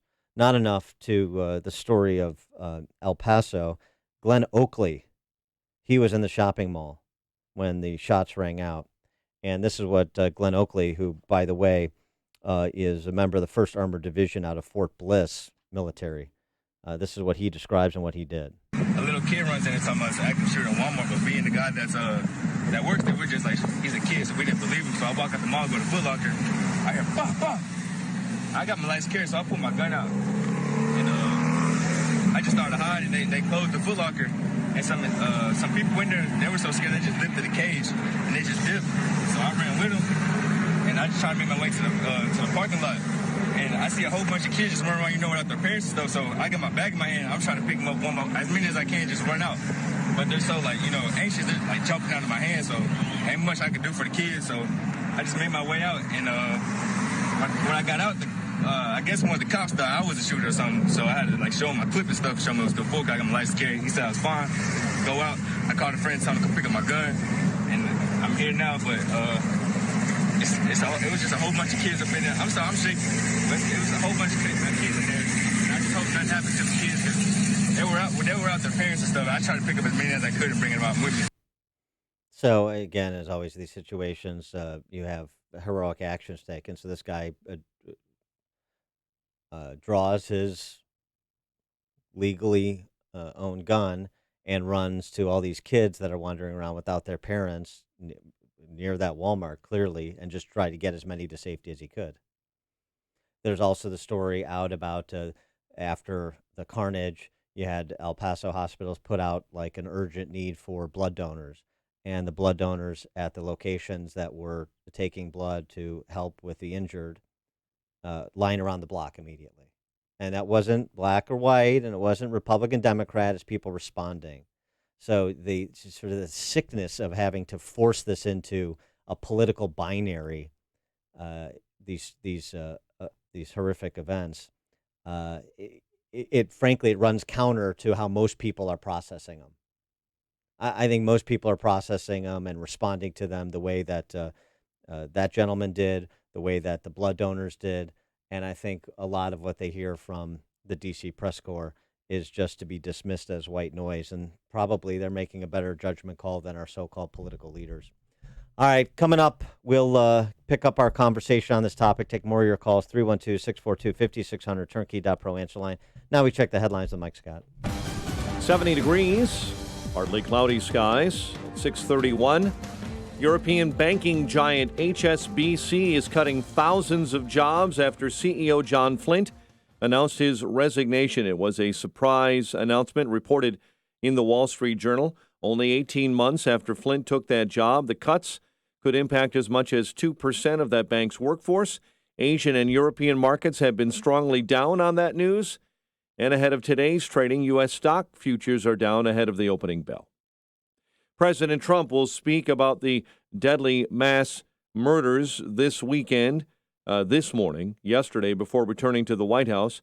He said, hate has no place in the United States. Spoke to members of Congress about whatever we can do, and a lot of things are being done right now as we speak. The president says he spoke at length with Attorney General William Barr, FBI Director Christopher Wray, and the governors of Texas and Ohio after the two mass murders this weekend left a total of 29 dead and dozens more injured. Republican Congressman Will Hurd is calling on Americans to be better about reporting threats made on social media. If you see something on social media of someone talking about doing a heinous crime like this, take a screenshot of it and share it with local law enforcement or the FBI's website. On CBS's Face the Nation, Hurd says anyone who sees threats of shootings need to report it immediately. Authorities say those killed in Friday's cliff collapse north of San Diego, all members of the same family. A daughter, her mother, and her aunt were on the beach celebrating one of them beating breast cancer. One died at the beach. Two others died later at a nearby hospital. The Florida man who is admitted to sending bombs to several well-known Democrats, among other targets, faces sentencing today in a Manhattan federal courtroom. Cesar Sayoc pleaded guilty last March. Here in Chicago, police leaders are being forced to take action following a particularly violent weekend on the west side. 16 were shot in separate incidents, one killed. Meantime, a man is dead after being shot at a gas station in Chicago's Austin neighborhood. No one is in custody after a University of Chicago student was attacked on the South Side campus. And Chicago authorities are investigating after a deadly blaze on the northwest side. A 3-story building caught fire in the 3100 block of North California Avenue. Cubs over the Brewers, 7-2 at Wrigley. White Sox beat the Phillies to take that series after a 10-5 win. Bears prepping for the Panthers on Thursday night. They have 3 straight days of training camp at Olivet Nazarene. The news is a service of FAIR. What do you want to do in life? It's going to take money. A lot of people are doing ride sharing to make money. If you drive with Uber, you can get a car from FAIR free for the first week, and your car from FAIR isn't a loan. You can return it at any time you want. That's a game changer. Get info now at fair.com. 6:34 and a check of traffic and weather on the way next on AM 560. Mike Gallagher is thinking about moving again. There has become this narrative that in the state of Minnesota, Mike Lindell, the MyPillow guy, is going to challenge Ilhan Omar for the congressional race when she is up for re-election. Holy cow. Boy, I may have to move to Minnesota just to become a resident so I can vote for it. The Mike Gallagher Show. Weekdays at 9, right before Dennis Prager at 11 on AM 560. The Answer. Message and data rates may apply. Please don't text while driving. If you've been in business more than 20 minutes, you've probably printed your logo on all kinds of promotional products. We all know promotional products work because they're everywhere from sales meetings and corporate events to trade shows. Ever wondered why or how to best use promotional products to grow your business? Let us show you today for free. We're 4imprint, promotional product experts at your service. we're giving away an ebook called Promotional Products Work, absolutely free, to everyone who texts radio to 88988. At 4imprint, we make your logo look perfect on thousands of promotional items. With our 100% guarantee, it'll be right the first time, on time, every time. Your free ebook will reveal valuable insights that can attract new customers, build your brand, help your cause, or simply grow your business. Get the ebook Promotional Products Work absolutely free by texting radio to 88988. That's RADIO to 88988. Hi, this is Amy Jacobson, and I've got a quick, cost-effective way to protect and grow the value of your home this summer. Call the professionals at CertaPro Painters for interior and exterior painting. They painted the first floor of my home last year, and every time someone walks in, they always say, gosh, your house looks so much bigger. That's because one of their color specialists helped me pick out the perfect color.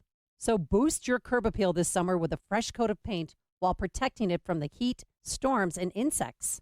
Be proud to show off your house to your friends and neighbors. Their summer calendar has a few spots available, so secure yours now. Don't put it off. Time to hire CertaPro Painters, your residential and commercial painting experts. You can schedule a free estimate online at CertaPro.com, that's Certa with a C, or call 1-800-GO-CERTA. Each CertaPro Painters business is independently owned and operated. Get a free estimate at CertaPro.com or call 1-800-GO-CERTA.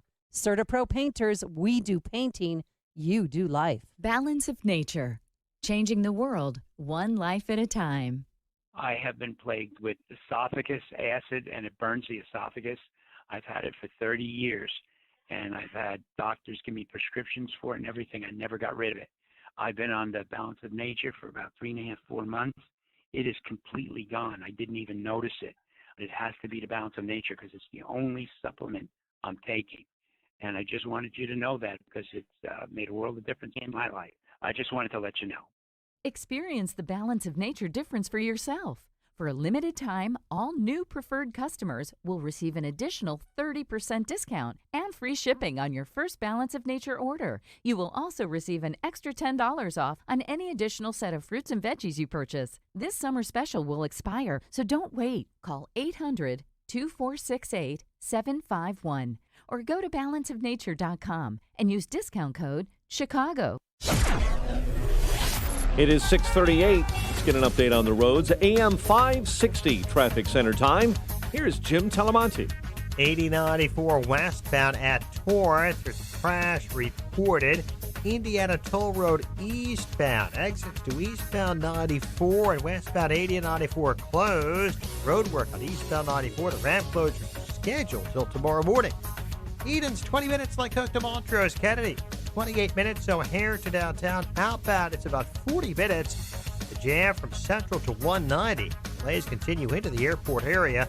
About Eisenhower, delays go to Manheim. You can get 39 minutes, 390 to downtown. How about 32? Stevenson, 48 minutes, 355 to Lakeshore Drive. Ryan, 22 minutes from 95th. 57, 16 minutes, I-80 to the Verge. Bishop Ford, 18.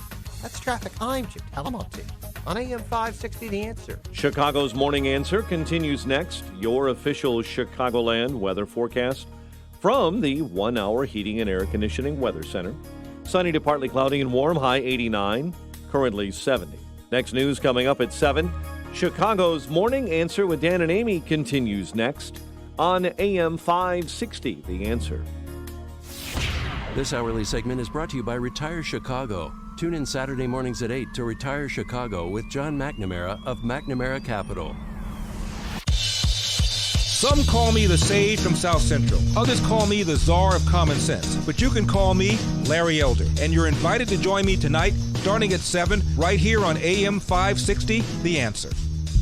Top of the morning, Dan, and in for Amy J this morning is Charles L., as in Love. Charles Love, he is the co-host of Black and Right, along with former state representative John Anthony, that just launched this past Saturday, and you can hear every Saturday at 1 p.m. Happy to have you along, Charles. Thanks for having me. And he's a business professional in his daily life outside of radio, unlike me, who just talks on the radio and then goes to play golf. So you've got a day job too. Now here's the thing. I want to switch gears. We'll get back to the fallout from the shootings over the weekend, previewing the president's remarks at 9 a.m., I believe, our time, to his comments on the shooting, in addition to what he offered sort of off the cuff over the weekend. But on Friday, there was some relatively big news in Illinois politics. The indictment of a sitting state senator who happens to be a cousin of the Senate president, who happens to be somebody who served in Springfield since Illinois was incorporated in 1818. That's John Cullerton. His cousin, Tom Cullerton, indicted on dozens of federal counts of corruption, of public corruption. But the top line is ghost payroller for the Teamsters to the tune of some $250,000. And this it was very interesting because it was shortly after John Coley, the former Teamsters boss, pled out to corruption charges of his own in exchange for agreeing to cooperate with the feds. The first guy he rats out is Tom Cullerton, the sitting state senator from Eastern DuPage County. Way to go, Eastern DuPage County. Although I'll tell you what, the Republicans haven't given you much of a choice there. It's this is also an indictment of the Republican Party in a political sense, not in a legal sense, but we'll get to that. And so there's a lot of, borderline enthusiasm for developments like this, like for perhaps 219 South Dearborn, the U.S. Attorney's Office for the Northern District of Illinois, is really going to do what the electorate refuses to do, what the Republican Party is incapable and uninterested in doing, which is to clean up this state. How did you interpret Tom Cullerton's indictment and what it may portend for our future here, Charles? Well, really, I just got to say, it's good to know that his ghost job had benefits. Yeah, well, sure. I mean, if you're going to do it, you might as well gold plate it. Exactly. Don't scrimp on it. I mean, come on. Well, I would quickly say this: what state has the most levels of government? Right, that's us, right? Mm-hmm. So it's what you get. I mean, what do you expect to get? You throw that kind of money around, it's human nature. So of course you're going to get some stuff like this. So I think it's not a party, like you said. It's not a party thing. It's you infuse all this money and all these programs, and there's always someone skimming. So it's no shocker. No, it's not a shocker. The only shocker is the indictment, I guess, or the pleasant surprise, if you will. Here, my favorite part about this, you know what the august state senator Tom Cullerton was doing prior to becoming an august state senator? No, what was he doing? He was delivering pastries. Huh. I mean, there's nothing wrong with being a truck driver, a delivery driver, but I'll tell you what, he was delivering pastries before he was a state senator, and now he's going to put on a suit, and we're all supposed to genuflect before him. That literally is the culture here, isn't it? Mm-hmm. Right. I mean, it's remarkable. And I'll tell you what, Eastern DuPage County, where are you represented? The Bloomingdales and the Addisons and the Villa Parks of the world. What do you think, Eastern DuPage? How do you like your state senator? 312-642-5600, turnkey.pro answer line, 64636DA, turnkey.pro text line. And, Republican Party? I know to the extent it exists, but those who identify as Republicans, pretend they're Republicans, like, those with the leadership titles in the Republican Party, including in DuPage County. How do you like the fact that you couldn't beat this guy 3 times in Eastern DuPage County? How have things been going in DuPage County of late? I remember when George Ryan ran for governor in 1998. You know what percentage of the vote he got in DuPage County? 71%. We haven't had a Republican presidential candidate win DuPage County in 3 presidential cycles. You got Democrat socialists on the DuPage County board now. You got obviously Democrat socialist legislators throughout DuPage County now, not just Eastern DuPage. How's it going? Why do you think that is? Why do you think that is? I don't know. I mean, maybe it has something to do with the Republican Party in the state being the most cowardly and compromised iteration of a state Republican Party in the country. And Tom Cullerton provides a great opportunity to enter into evidence some exhibits to support my argument. Happy birthday last night to Illinois State Senator Tom Cullerton. Great dad. Funny as heck Irish guy who wants to get things done in Springfield. That's a Facebook post from former Illinois Republican Party Chairman Pat Brady. Oh, I was going to guess Rahm Emanuel. Yeah, well, a distinction without a difference. There are many more. Pat Brady, Republican Party chairman, who became just, lobbyist, a contract lobbyist for whoever will pay him for whatever purpose. Facebook post after Facebook post praising Tom Cullerton. Meanwhile, the actual Republican Party was spending, over the last 3 cycles, millions of dollars backing, at least the last 2 cycles, Seth Lewis and Carol Pankow before Seth Lewis in races against him. So it's just all show, right? The state party, those Ronerites that are still in charge of the party, they're doing such a bang-up job. What do they think about that? Hey, Chicago press corps,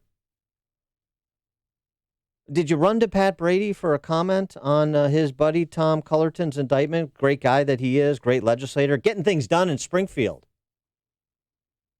Because I know you run to him for comments when it's about conservatives so that he can take shots at conservatives. And like that, dopey doughboy on WGN, Steve Cochran, who uses Pat Brady as some sort of analyst. You kidding? That guy couldn't find his ass with both hands, and he doesn't know a huckster when he sees one. And that's what Pat Brady is. Huckster for $1. Yeah, my buddy Tom Cullerton. It's all one big happy political ruling class. Well, Illinois is not D or R, it's P, right? It's the real party is power. What gets me paid and what gives me power, and everybody just keeps capitulating.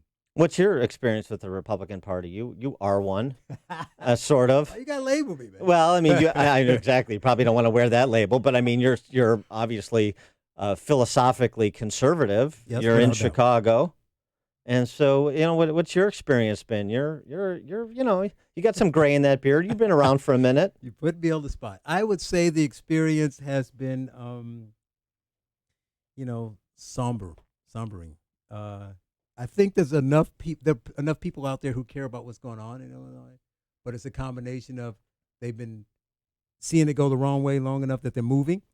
There's been no action, so they don't do anything. And then, like you say, they're afraid. It's like, I don't know if they're cowardly or afraid, but I think that, I've been here 10 two sides of the same coin, aren't they? Right, but I've been here 10 years, and I've been, reaching out to every conservative I can find since I've been here.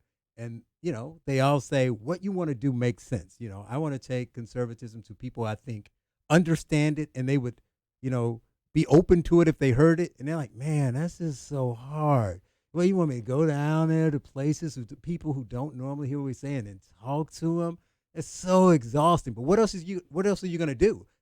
But seed ground. Yeah, hey, you got to just sidle up to your friends across the aisle and just, make sure everybody gets cut in a little bit, and then it's fine. I mean, that, if the state burns down and if people flee it like it is on fire, as long as we're having a good time, like former Illinois Republican Party Chairman Pat Brady and his good friend Senator Tom Cullerton.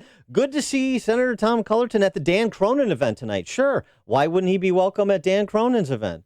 Former state senator, DuPage County chairman, who believes that someday he's going to be governor through the Daley family and the Irish Democrats in the city. That's what he's always believed. Yeah, good time. Tom Cullerton at the Dan Cronin event. Pat Brady says, Tom Cullerton, great public servant and really good guy. Everybody's a good guy. A good fella, to borrow a Scorseseism. Aren't they? He's a good fella. Great public servant, Tom Cullerton, now under federal indictment for ghost payrolling, among other crimes, after he turned into this great public servant when he decided, he had delivered enough pastries How good were the pastries, though? They must have been darn good. Hostess. Oh, well, see? I mean, boy, he knows something about being a ding-dong, I guess. Larry and Bartlett, you're on Chicago's Morning Answer.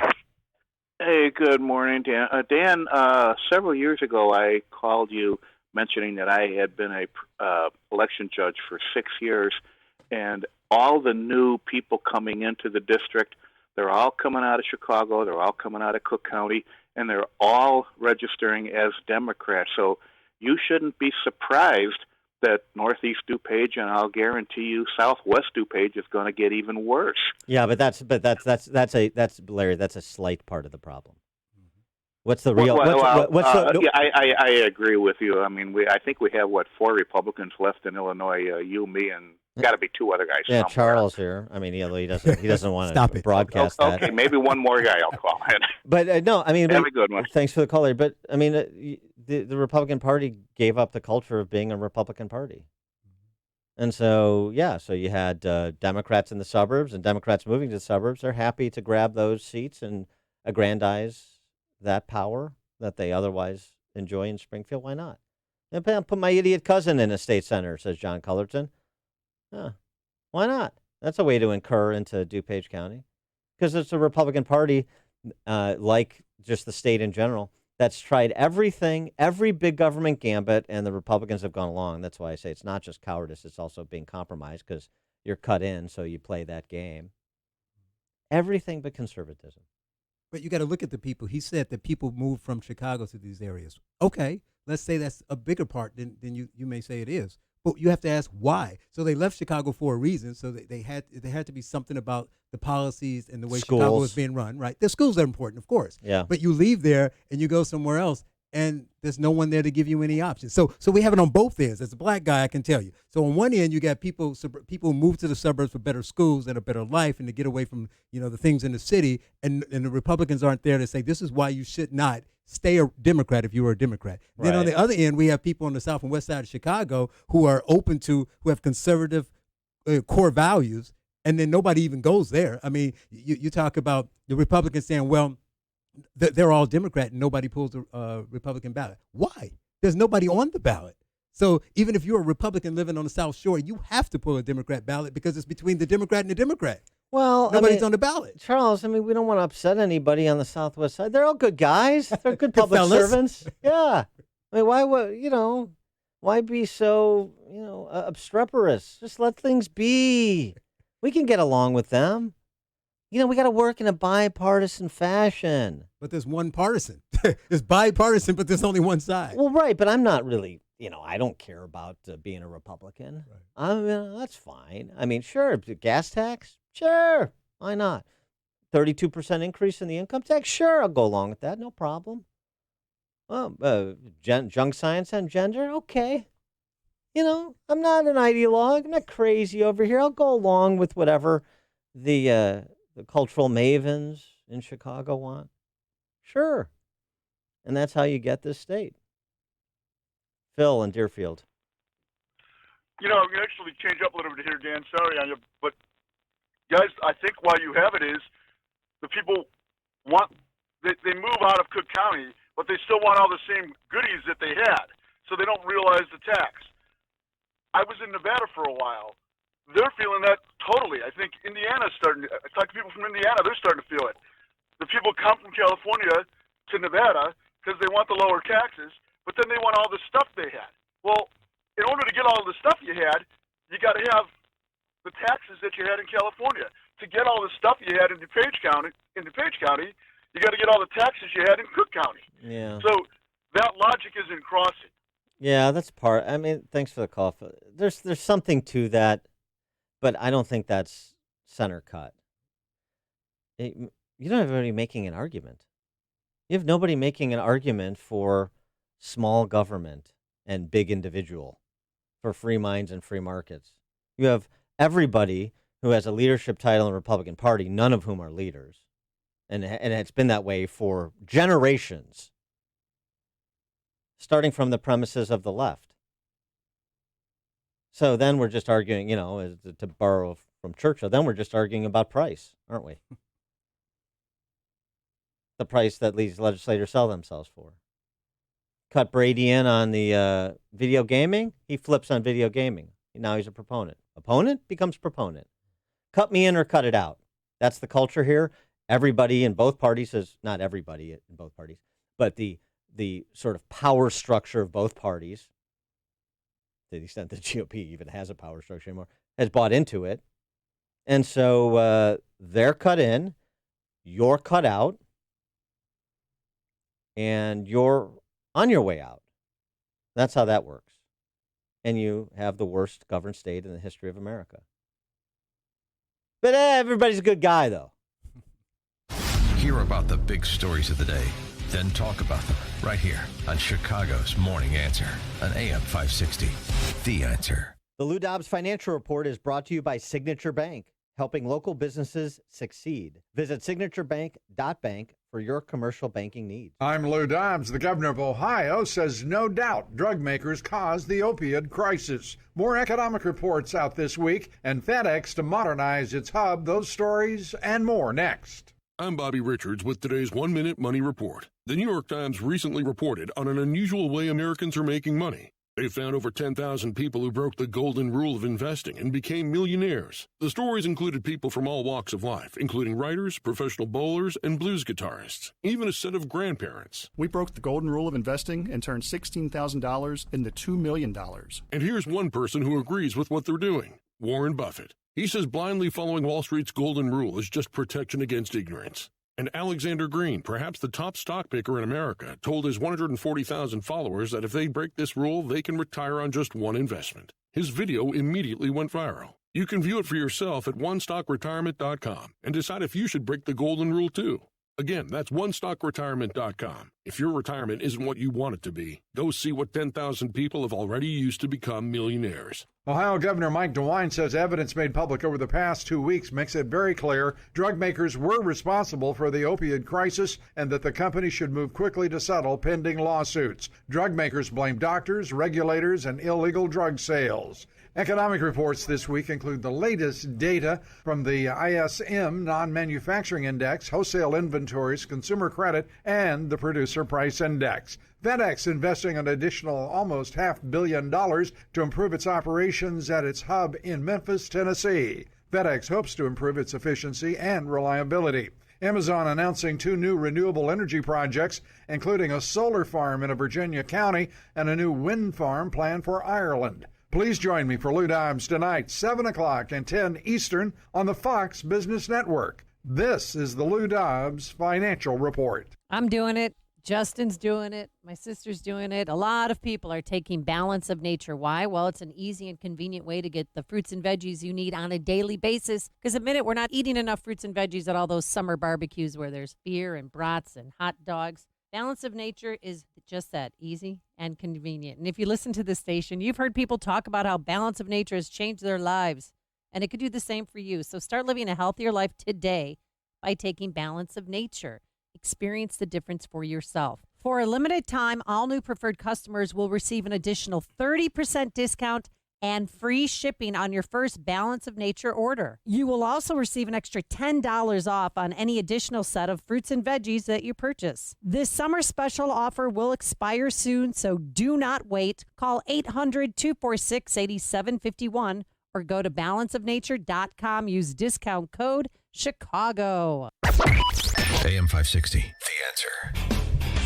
Top of the morning, Dan and Charles Love, host of Black and Right, Saturdays 1 p.m. on these airwaves. And for Amy J this morning, coming up at 7:07, we'll talk to our friend, Lieutenant Colonel Jim Carafano, about some of the foreign policy and geopolitical pronouncements from the Dem-Socialist debates last week, and also revisit the topic of the shootings this weekend. But now we check the headlines with Mike Scott. An attendee dies after a medical emergency at Lollapalooza. CPD stepping up patrols after a surge in violence on Chicago's west side, and a University of Chicago student attacked on campus. WIND Chicago News Time is 7 o'clock. Pointing a finger at the White House. News. I'm Dave Anthony, Fox News. We have a president of the United States who is particularly responsible. Senator Cory Booker, who's running for president, told NBC's Meet the Press 2 weekend shootings in El Paso, Texas and Dayton, Ohio are at his feet, blaming Trump rhetoric for harvesting hate. But the president said, reacting to the mass shootings, Hate has no place in our country. And the president plans to say more in 2 hours. Fox's John Decker live at the White House. President Trump offering his condolences to the victims and says we have to get this stopped. It's been going on for years. Perhaps more has to be done. But this is also a mental illness problem. If you look at both of these cases, this is mental illness. The president set to make remarks this morning indicating how the administration intends to respond. The president tweeting Republicans and Democrats must come together and get strong background checks, perhaps marrying legislation with desperately needed immigration reform. Dave? And John, Senate Democrats, they want to return from recess to consider gun control. There was a vigil last night in Dayton. We also know that we want to do something. A do something chant interrupted Governor Mike DeWine by this amazing crowd and got louder.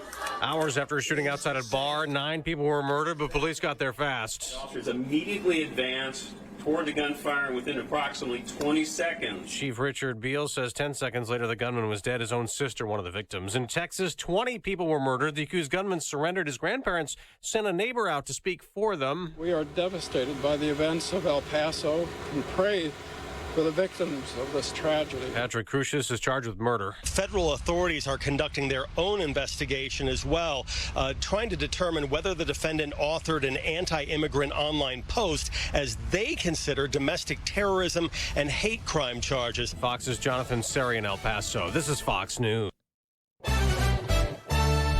In Chicago, sunshine this morning, 72 degrees. At 7:02 on AM 560, The Answer. Good morning. I'm Mike Scott. Chicago police leaders say they're taking action following a violent weekend in Chicago. 16 people were shot in 2 separate incidents in the Lawndale neighborhood and along West 18th Street. Police Superintendent Eddie Johnson called the violence unacceptable and disheartening for city residents. You have to stop and ask yourself, what more will it take before we get a handle on what's going on, not just in Chicago, but across the country. The first mass shooting in Chicago left 7 wounded. A couple of hours later, a person was killed. 9 others were wounded when deadly gunfire erupted along West 18th Street in the 4200 block. In all, according to Chicago police, at least 5 killed, 43 shot since Friday evening, but those numbers are continuously being updated. Meantime, a man is dead after being shot at a gas station in Chicago's Austin neighborhood. Police say the man and woman were sitting in a parked car late last night on Bloomingdale Avenue when 2 other men walked up and opened fire. There have been no arrests. No one is in custody after a University of Chicago student was attacked on the Southside campus. The suspect ran away, the victim treated at the university's medical emergency department. Authorities investigating after a deadly blaze and looking for a cause on Chicago's northwest side after a condo building caught fire in the 3100 block of North California. The man was pronounced dead at the scene. No other injuries reported. Authorities are investigating the death of a man who died after suffering a medical emergency at Lollapalooza over the weekend. Meantime, several were also detained Sunday when hundreds rushed a fence to break into the music festival without tickets. Cubs 7-2 winners over the Brewers at Wrigley Field. White Sox take the series from Philadelphia with a 10-5 win over the Phillies. Bears have 3 straight days of training camp and then the first preseason game Thursday against the Panthers. The News is a service of LifeLock with Norton. If the recent data breach has exposed your personal information, don't wait for your ID to potentially be stolen. Get help now. LifeLock with Norton helps protect your identity and devices. Join at LifeLock.com. Promo code RISK. Save 10% on your first year. 7:04 and a check of traffic and weather on the way next on AM 560. There are people who tell me that I've changed. The Joe Walsh Show. Joe, you become a rhino. Joe, you're no longer a conservative. Joe, you're trying to get an MSNBC gig. Pre-Trump used to be where you stood on the issues. determined whether you were a conservative or a rhino. Post-Trump, it's where you stand on Trump. I get that. I haven't changed. I haven't changed on any issue. I call it like I see it, period. The Joe Walsh Show, weeknights, starting at 5, right before Larry Elder at 7 on AM 560. The Answer. All money managers might seem the same, but while some give their clients cookie-cutter portfolios, Fisher Investments tailors portfolios to your goals and needs. Some only call when they have something to sell. Fisher calls regularly, so you stay informed. And while some advisors are happy to earn commissions whether you do well or not, Fisher Investments fees are structured so we do better when you do better. In other words, we're on your side. Maybe that's why most of our clients come from other money managers. So if you're in or nearing retirement, talk with us and find out why investors are switching to and staying with Fisher Investments. Fisher Investments. Clearly better money management. Investments in securities involve the risk of loss. Visit us at FisherInvestments.com to find out what we can do for you. If you have pain, listen up. Dennis Prager here. You don't need to live in pain. Let me repeat that. You don't have to live in pain. Chronic pain is the worst, whether it's from an accident or pain that just develops. So, Chicagoland, you're in luck. Dr. Ken Candido is one of the nation's most respected and successful pain doctors. He's been voted one of Chicago's best pain doctors several times. Bottom line, he's the pain doctor you need. Dr. Candido of Chicago Anesthesia and Pain Specialists will help you get off pain medication and all of its side effects. How? By finding the source of your chronic pain and fixing it. This is Ken Candido of Chicago Anesthesia Pain Specialists. Let's make you pain-free. Call Dr. Ken Candido and make an appointment with a cutting-edge, respected, and successful pain physician. Go to mypainchicago.com. That's mypainchicago.com. Thousands have been helped with their chronic pain, and you can be the next one. Get the phone number and all the info you need at mypainchicago.com. For a great portable snack that's healthy and natural, go with grapes from California. On a train or in the car, California grapes go where you go. Grab a bunch of healthy today at Mariano's. 7:07 AM 560 traffic center time. The latest with Jim Talamonte. Westbound 8094 traffic is heavy from Calumet Avenue to Torrance, where there's a crash blocking the right lane. Northbound Tri-State traffic is slow 87th to 75th, from the Stevenson to 31st, and from the Reagan Tollway to the Bentonville Bridge. Cadence is 19 minutes like Hook to Montrose, outbound 23. Kennedy, 35 minutes O'Hare to downtown, 16 from Montrose, 17 on the Express. Outbound 51 minutes to the airport, as westbound 190 is jammed. Kennedy, terminal area. On Eisenhower, 45 minutes, 390 to downtown, 29 from Mannheim, outbound 41 to 390. Stevenson, 50 minutes, 355 to the drive. Lyon, 24 minutes from 95th. That's traffic. I'm Jim Talamonte on AM 560, The Answer. Chicago's Morning Answer continues next. Your official Chicagoland weather forecast from the 1 Hour Heating and Air Conditioning Weather Center and our meteorologist, Steve Williams. It'll be warm today, sunny to partly cloudy skies, high near 89. Partly cloudy tonight, shower and thunderstorm, late low 70. And then for tomorrow, times of clouds and sun, a shower and thunderstorm possible, and the high near 83. I'm Steve Williams on AM 560, The Answer. 71 at O'Hare, 74 Lakeside. Your next news update is at 7:30. Chicago's Morning Answer with Dan and Amy continues next on AM 560, The Answer. This hourly segment is brought to you by AM Woodland Outdoor Design, luxury outdoor living. amwoodland.com. This is Chicago's Morning Answer with Dan Proft and Amy Jacobson on AM 560. The Answer.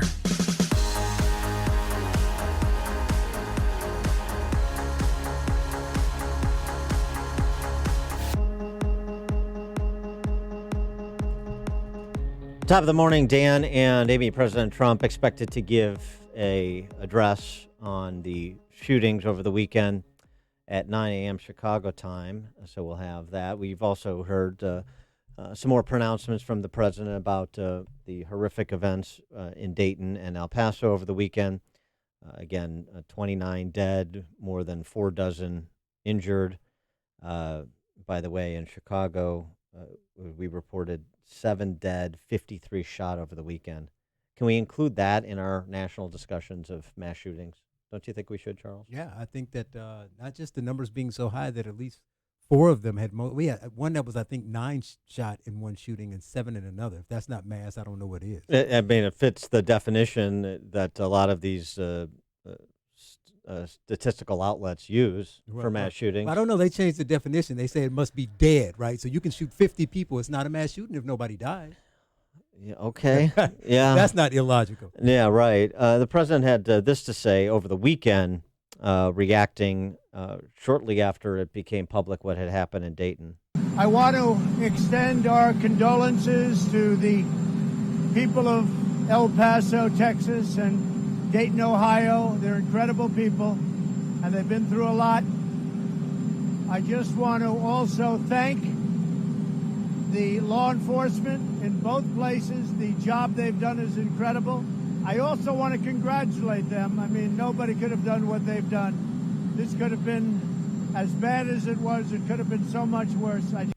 Yeah, so on the topic of law enforcement in these situations, particularly with respect to the El Paso shooter who had this manifesto, who claimed to be influenced by white supremacist tracts like The Great Replacement, this book by a French white supremacist named Renaud Camus.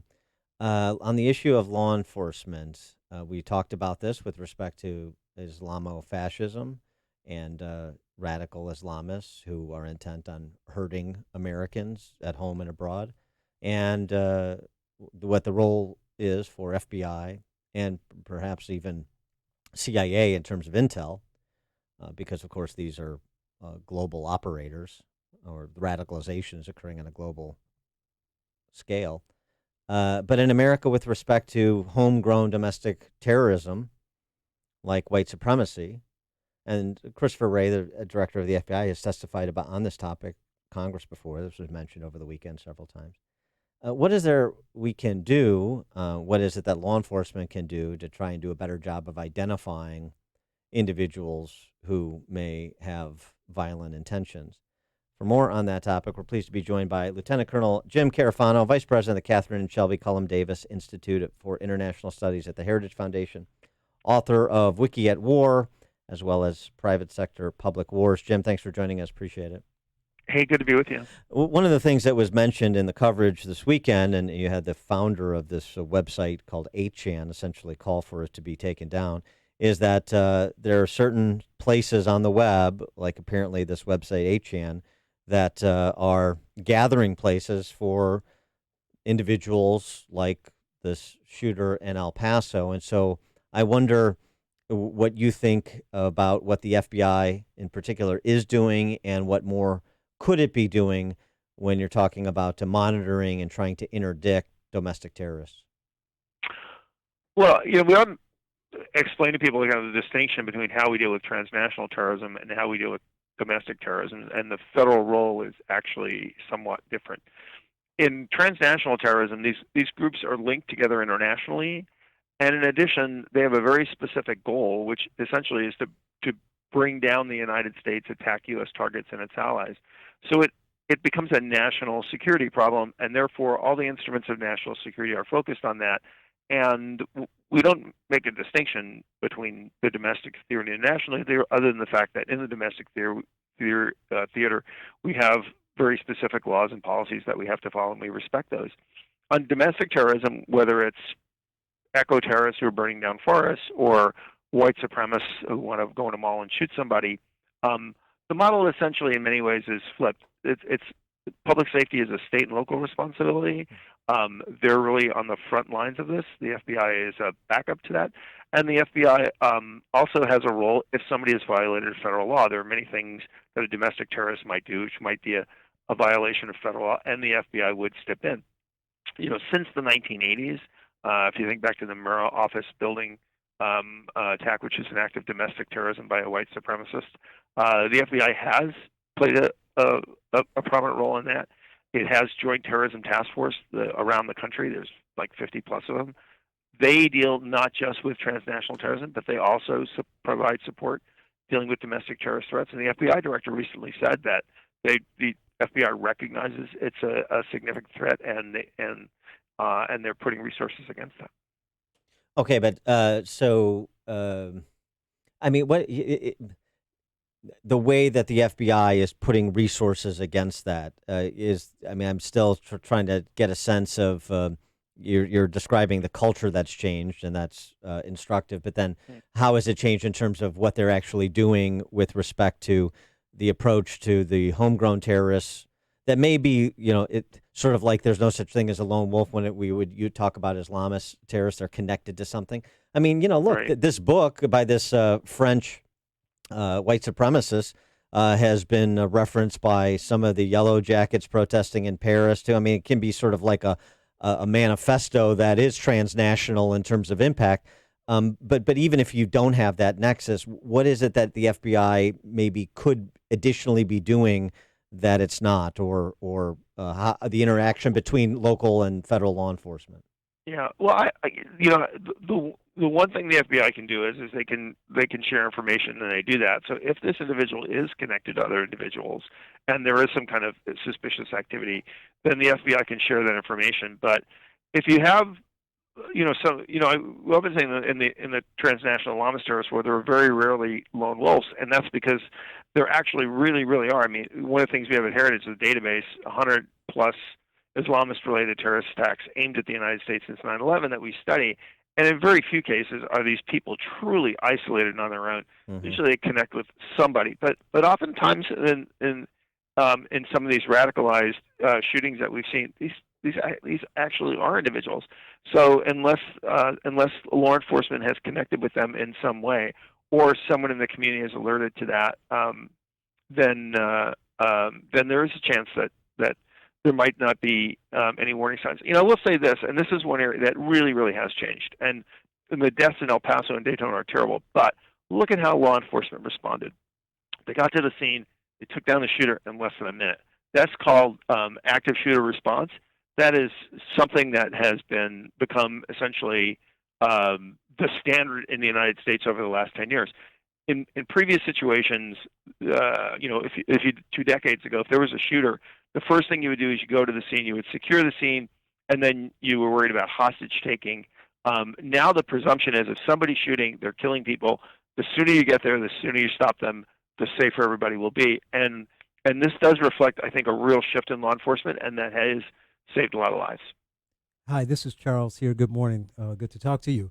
I have a question. I don't know what the answer is, but they're talking about taking down this site. Well, they took down the site, the 8chan.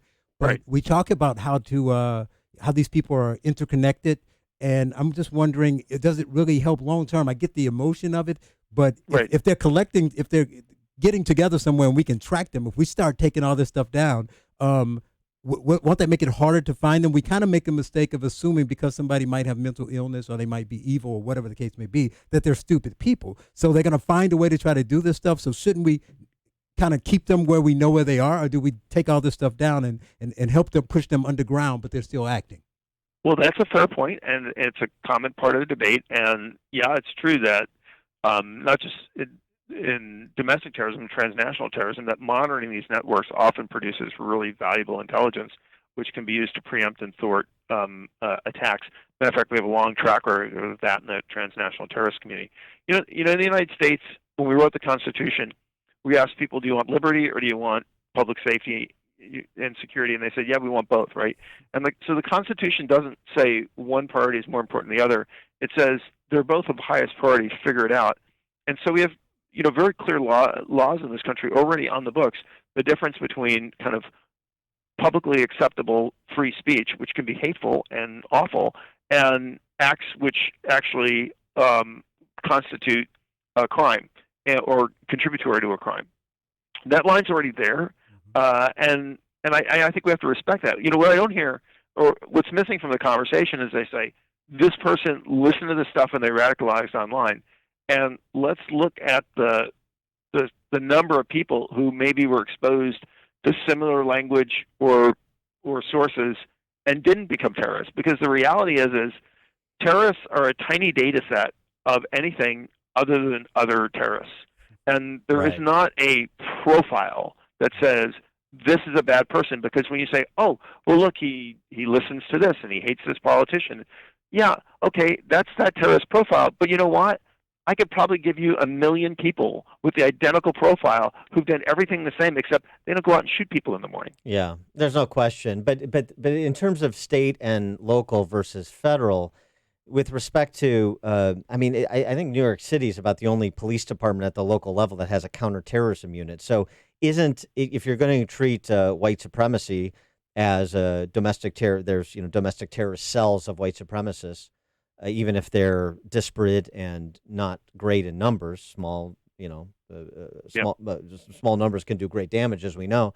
Doesn't that really have to be a role the FBI fills? Not necessarily. First of all, other major metropolitan areas have counterterrorism task force, and some states have it at the state level. So it's not just New York City, although New York City has the largest and robust CT of any city probably in the world. They even have liaisons in foreign countries. So when terrorist attacks happen, oftentimes they get intelligence on this before the CIA and FBI do. But in addition to major metropolitan areas having some of this capacity and capability, we do have what are called JTTFs, Joint Terrorism Task Force, which are led by the FBI, which includes state and local law enforcement, and don't just deal exclusively with transnational terrorism, also deal with domestic terrorism. So state and local authorities have access to this. I will say that the best way to stop a terrorist is to stop them before they attack anybody. And we've done an awful lot in this country, I think, in terms of best practices to really get on top of this problem in a practical way.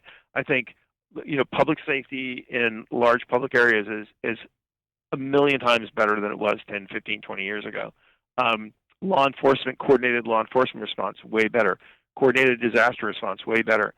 And even plugging into the mental health community, and connecting that nexus where it's necessary between people who have legitimate mental health issues and access to guns and other things that might be dangerous and malicious. We've made a lot of stride. Much like it's interesting because a lot of the criticism I hear is people saying, "Oh, you're just focused on the terrorists, the foreign terrorists, and we're worried about this white supremacist." And these were the same people that 20 years ago they were against the Patriot Act. They were against the JTTFs. Matter of fact, in cities in this country, the JTTF has been banned because it's somehow perceived as being anti-Islamic.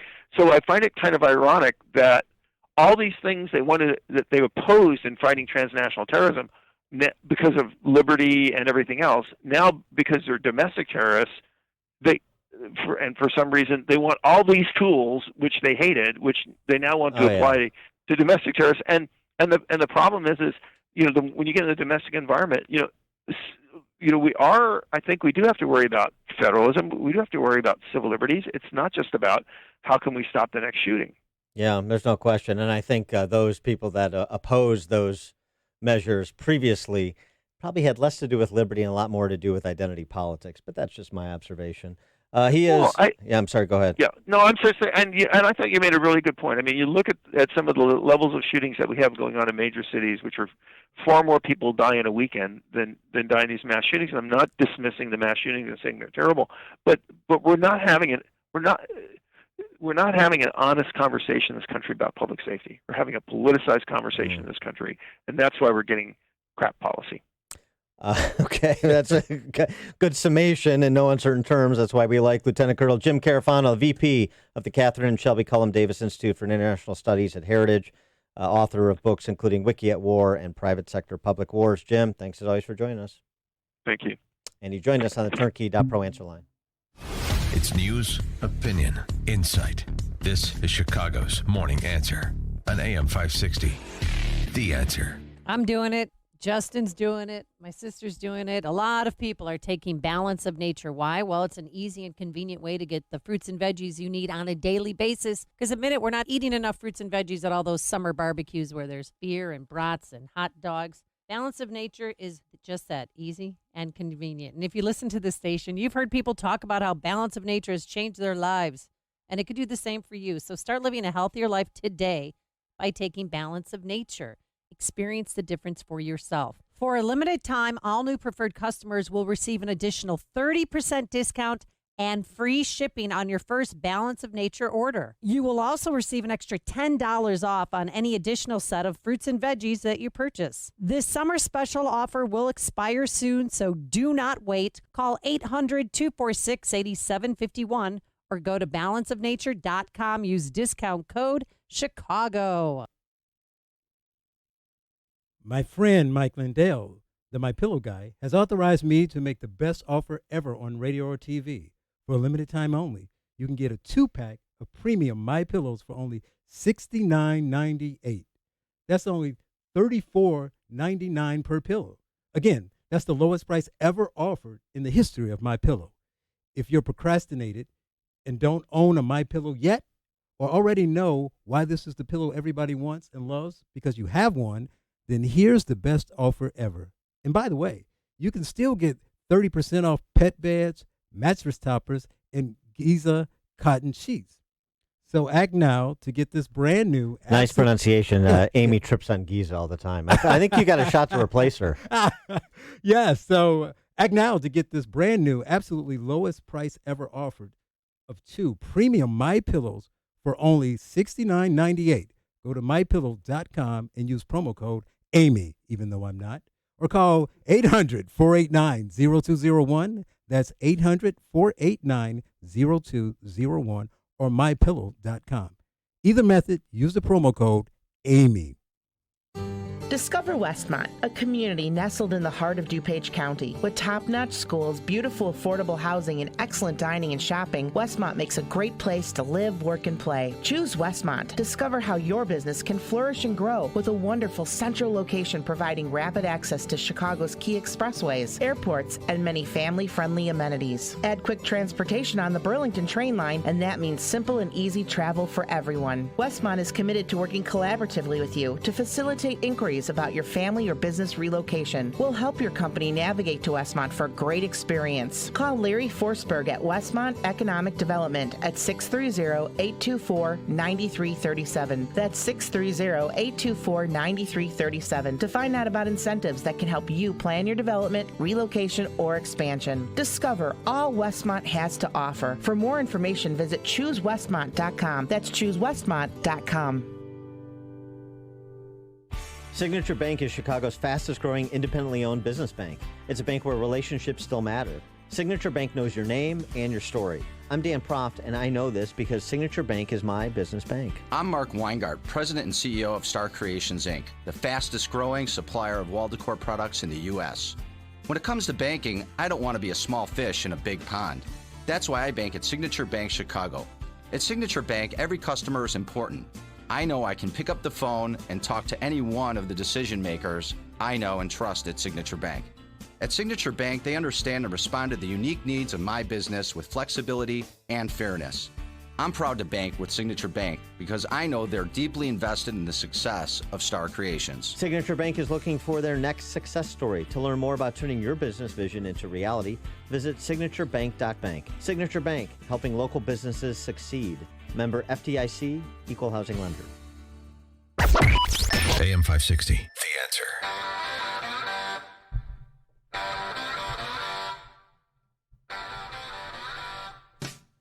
Good morning, Dan and Charles Love, co-host of Black and Right. That's a show that debuted this past Saturday, 1 p.m., and will be on forthcoming Saturdays at 1 p.m. Charles Love and his colleague, John Anthony, former Illinois State Rep. And Charles, I know you'll appreciate this story. This, you like this kind of stick-to-itiveness. Michael Avenatti, you remember him from such clients as Stormy Daniels, said that he is rethinking his decision to stay out of the 2020 presidential race. He, in a text exchange with the Washington Examiner, he said that he would consider his decision to run or not run later this fall. And he added that if he doesn't enter the race, he would consider running against, quote, that putt, Donald Trump Jr. in 2024. I had no idea Donald Trump Jr. had announced for 2024, but okay. It also sort of supposes that Trump wins if Avenatti doesn't get in, doesn't it? Yeah, actually it does, doesn't it? Yeah. I know I'm I'm heartened by this tweet. I think that Mhm. we needed a reason to be excited for this 2020 election, and now we have one. And that's the other thing. I don't know why Michael Moore and everybody is prattling on about the need for a savior like Michelle Obama. They've got a ready-made savior right here in Michael Avenatti. He's a compelling media personality. CNN loves him. I mean, yeah, he's got an extortion indictment he's trying to fend off, but, you know, Right. I mean, look, if we let indictments stop people from running for office, there'd be almost nobody in elective office in Illinois. So, yeah, best wishes to Michael Avenatti. Please do get in. I'm a fan. There's still time to get on that debate stage in September. All right, coming up at 7:37, we're going to leave a light on for you. Tom Bodett, yes, that Tom Bodett, is going to join us to talk about making things in America. 7:37. Now we check the headlines with Mike Scott. 72, 7:30. Ohio Democrat Senator Sherrod Brown urging Senate Majority Leader Mitch McConnell to call back the Senate for an emergency vote on gun legislation. We can pass that in one afternoon, background checks. The President of the United States could sign it that day. There's just no reason we shouldn't be doing that. The Democrat-led House recently passed legislation on universal background checks. It has not been brought up by Mitch McConnell. The man accused of killing 20 on Saturday at a Walmart in El Paso could face the death penalty. El Paso County District Attorney Jaime Esperanza says Patrick Crusius is being charged with capital murder. The shooting is being investigated as a federal hate crime, and the U.S. is also looking into the case as an act of domestic terror. India's government revoked disputed Kashmir's special status with a presidential order this morning. Thousands of newly deployed Indian troops have arrived. Internet and phone services cut in the restive Himalayan region where most people oppose Indian rule. Kashmir, you may recall, divided between India and Pakistan, and wars have been fought between the two over the region. Police in Hong Kong have showered tear gas on a residential area where protesters gathered for a general strike. Police also shot rubber bullets at the thousands of demonstrators. Lowe's is laying off thousands of store workers as the home improvement chain tries to increase profits. The Wall Street Journal reported late last week that Lowe's will lay off employees who handle certain maintenance and product assembly work. Here in Chicago, police leaders say they're taking some action following a violent weekend. 16 were shot in two separate incidents in the Lawndale neighborhood and along West 18th Street. Police Superintendent Eddie Johnson. You have to stop and ask yourself, what more will it take before we get a handle on what's going on, not just in Chicago, but across the country? In all, at least 6 were killed in Chicago, 53 shot since Friday evening. No one is in custody after a University of Chicago student was attacked on the Southside campus. University officials say the student was walking early yesterday along East 56 when someone struck him on the back of the head. No one hurt following a chlorine leak over the weekend in Village Hall in Barrington. Fire department received calls Saturday night about the odor at the municipal building. Residents were told to stay inside, closing windows and doors.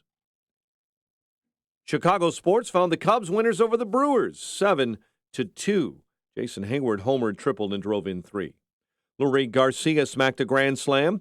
White Sox took the series, pounding the Phillies 10-5 in Philadelphia. The news service of LifeLock with Norton. If the recent data breach has exposed your personal information, don't wait to get help in case the info is used to steal your identity.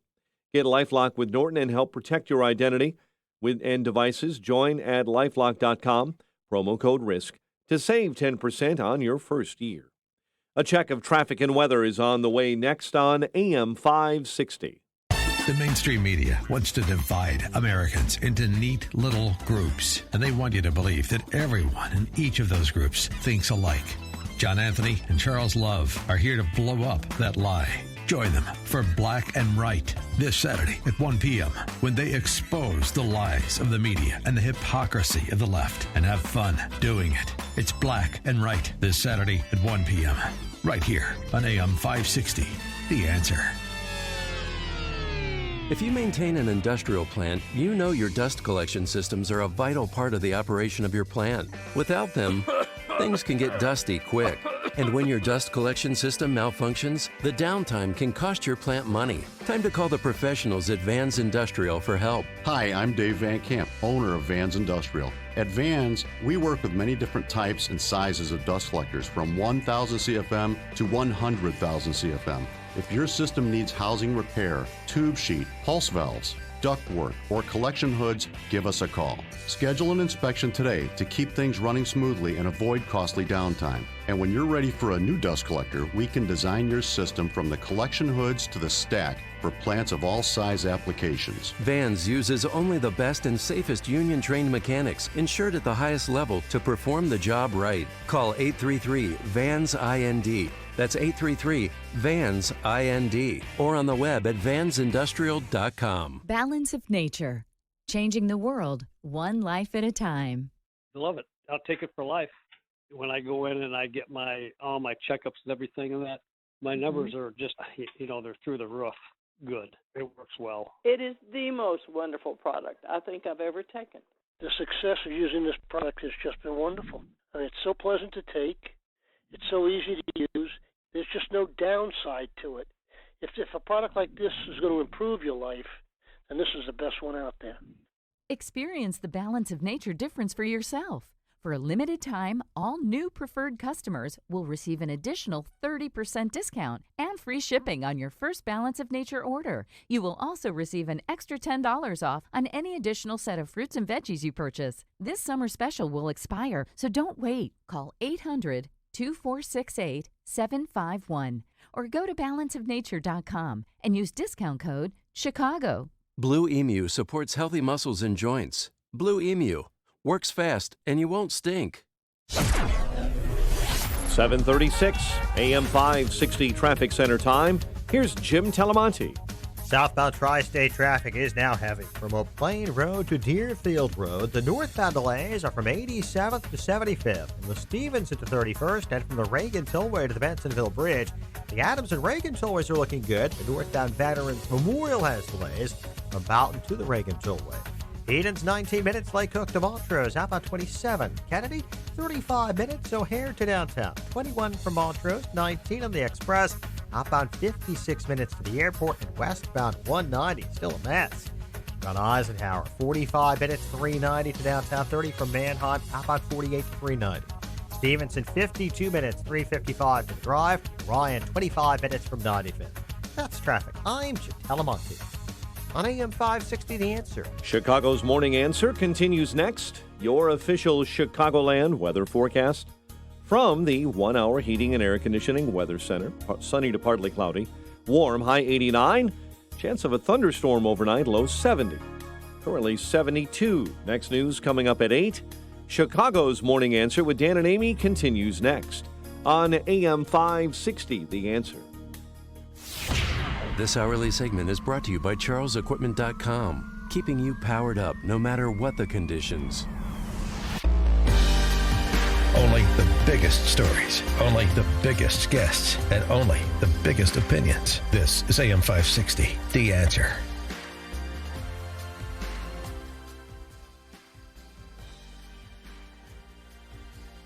Top of the morning, Dan, and in for Amy this morning is Charles Love. He, the co-host of Black and Right, Saturdays 1 p.m. on these airwaves with his colleague John Anthony, former state representative in Illinois. And Charles, I love this piece by Tom Bodett about patriotic puttering. What what makes America great? This is over at, I saw it at AmericanConsequences.com. PJ O'Rourke, I think, is editing that outlet, and it's just good stuff. It's very sort of Mike Rowe-ish. It's very Bernie Marcus-ish. It's about sort of the entrepreneur and just the idea that one of the things that separates Americans of all stripes from people around the world is we're putterers, in Tom Bodett's phraseology. What exactly does that mean? Well, I thought we'd have him on and ask. We're pleased to be joined by Tom Bodett, author and broadcast personality heard regularly on NPR's satirical weekend news quiz, Wait, Don't Tell Me, and, of course, national brand spokesman for Motel 6 for the last 30-plus years. He'll leave a light on for America's putterers. Tom, thanks so much for joining us. Appreciate it. Hey, Dan, thanks for having me. I appreciate you inviting me over. Yeah, so the what was the inspiration for the sort of this review of America's history is seen through the eyes of great American putterers throughout our nation's history. Well, in truth, it was fed me whole cloth by my friend P.J. O'Rourke, who, as you mentioned, I've done a little bit of writing for his magazine, American Consequences, which is really fun and great, and every once in a while he tosses me a bone, and this. In the July issue, he said, "Hey, we're writing about how America is already great."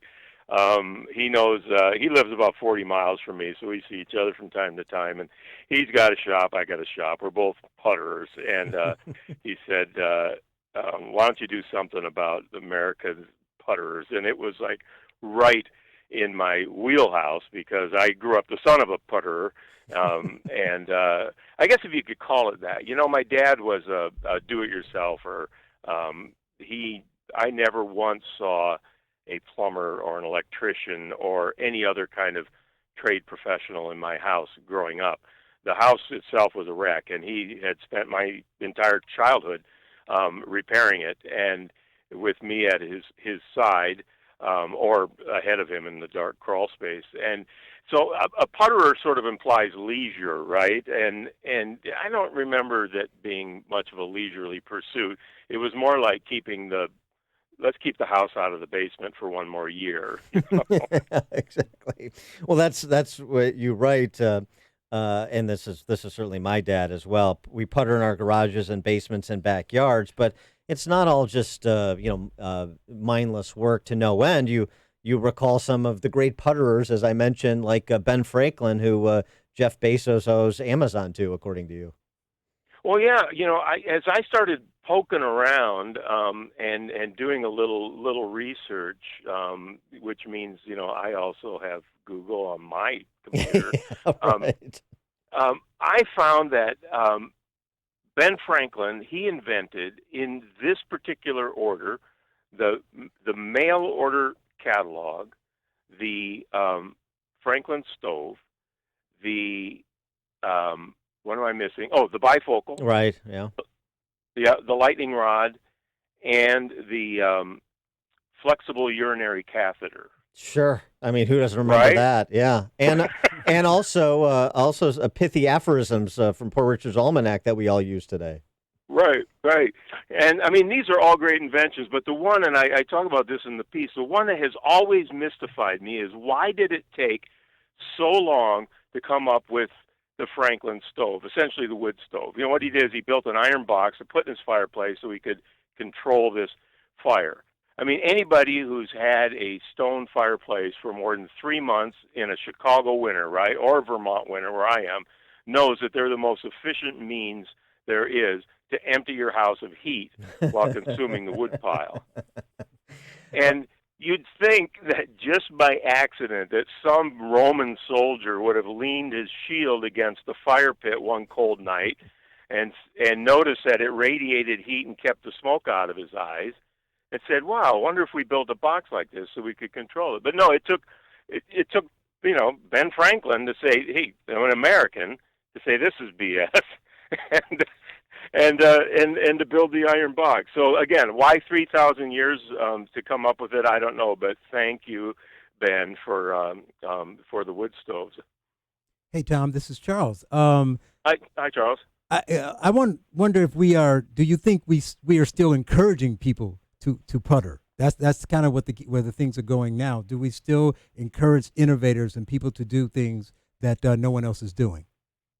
Well, actually, I think, Charles, more than ever, to tell you the truth, we're not necessarily teaching it in schools anymore. To my great chagrin, I really wish that shop classes and drawing classes and machine shop and all this stuff that guys of my generation went through school doing. That's how I got my love of doing stuff and making things. I built houses for a living when I first went to Alaska in the 70s. So, I went kind of professional with it, and now I run a community supported woodworking shop downtown, which I founded with some other people, and we're trying to make up for where the schools aren't able to do anymore, which is to get young people interested in working with their hands making things. But anyway, to your question, I think, you look at how easy and affordable it is to go out and buy like tools and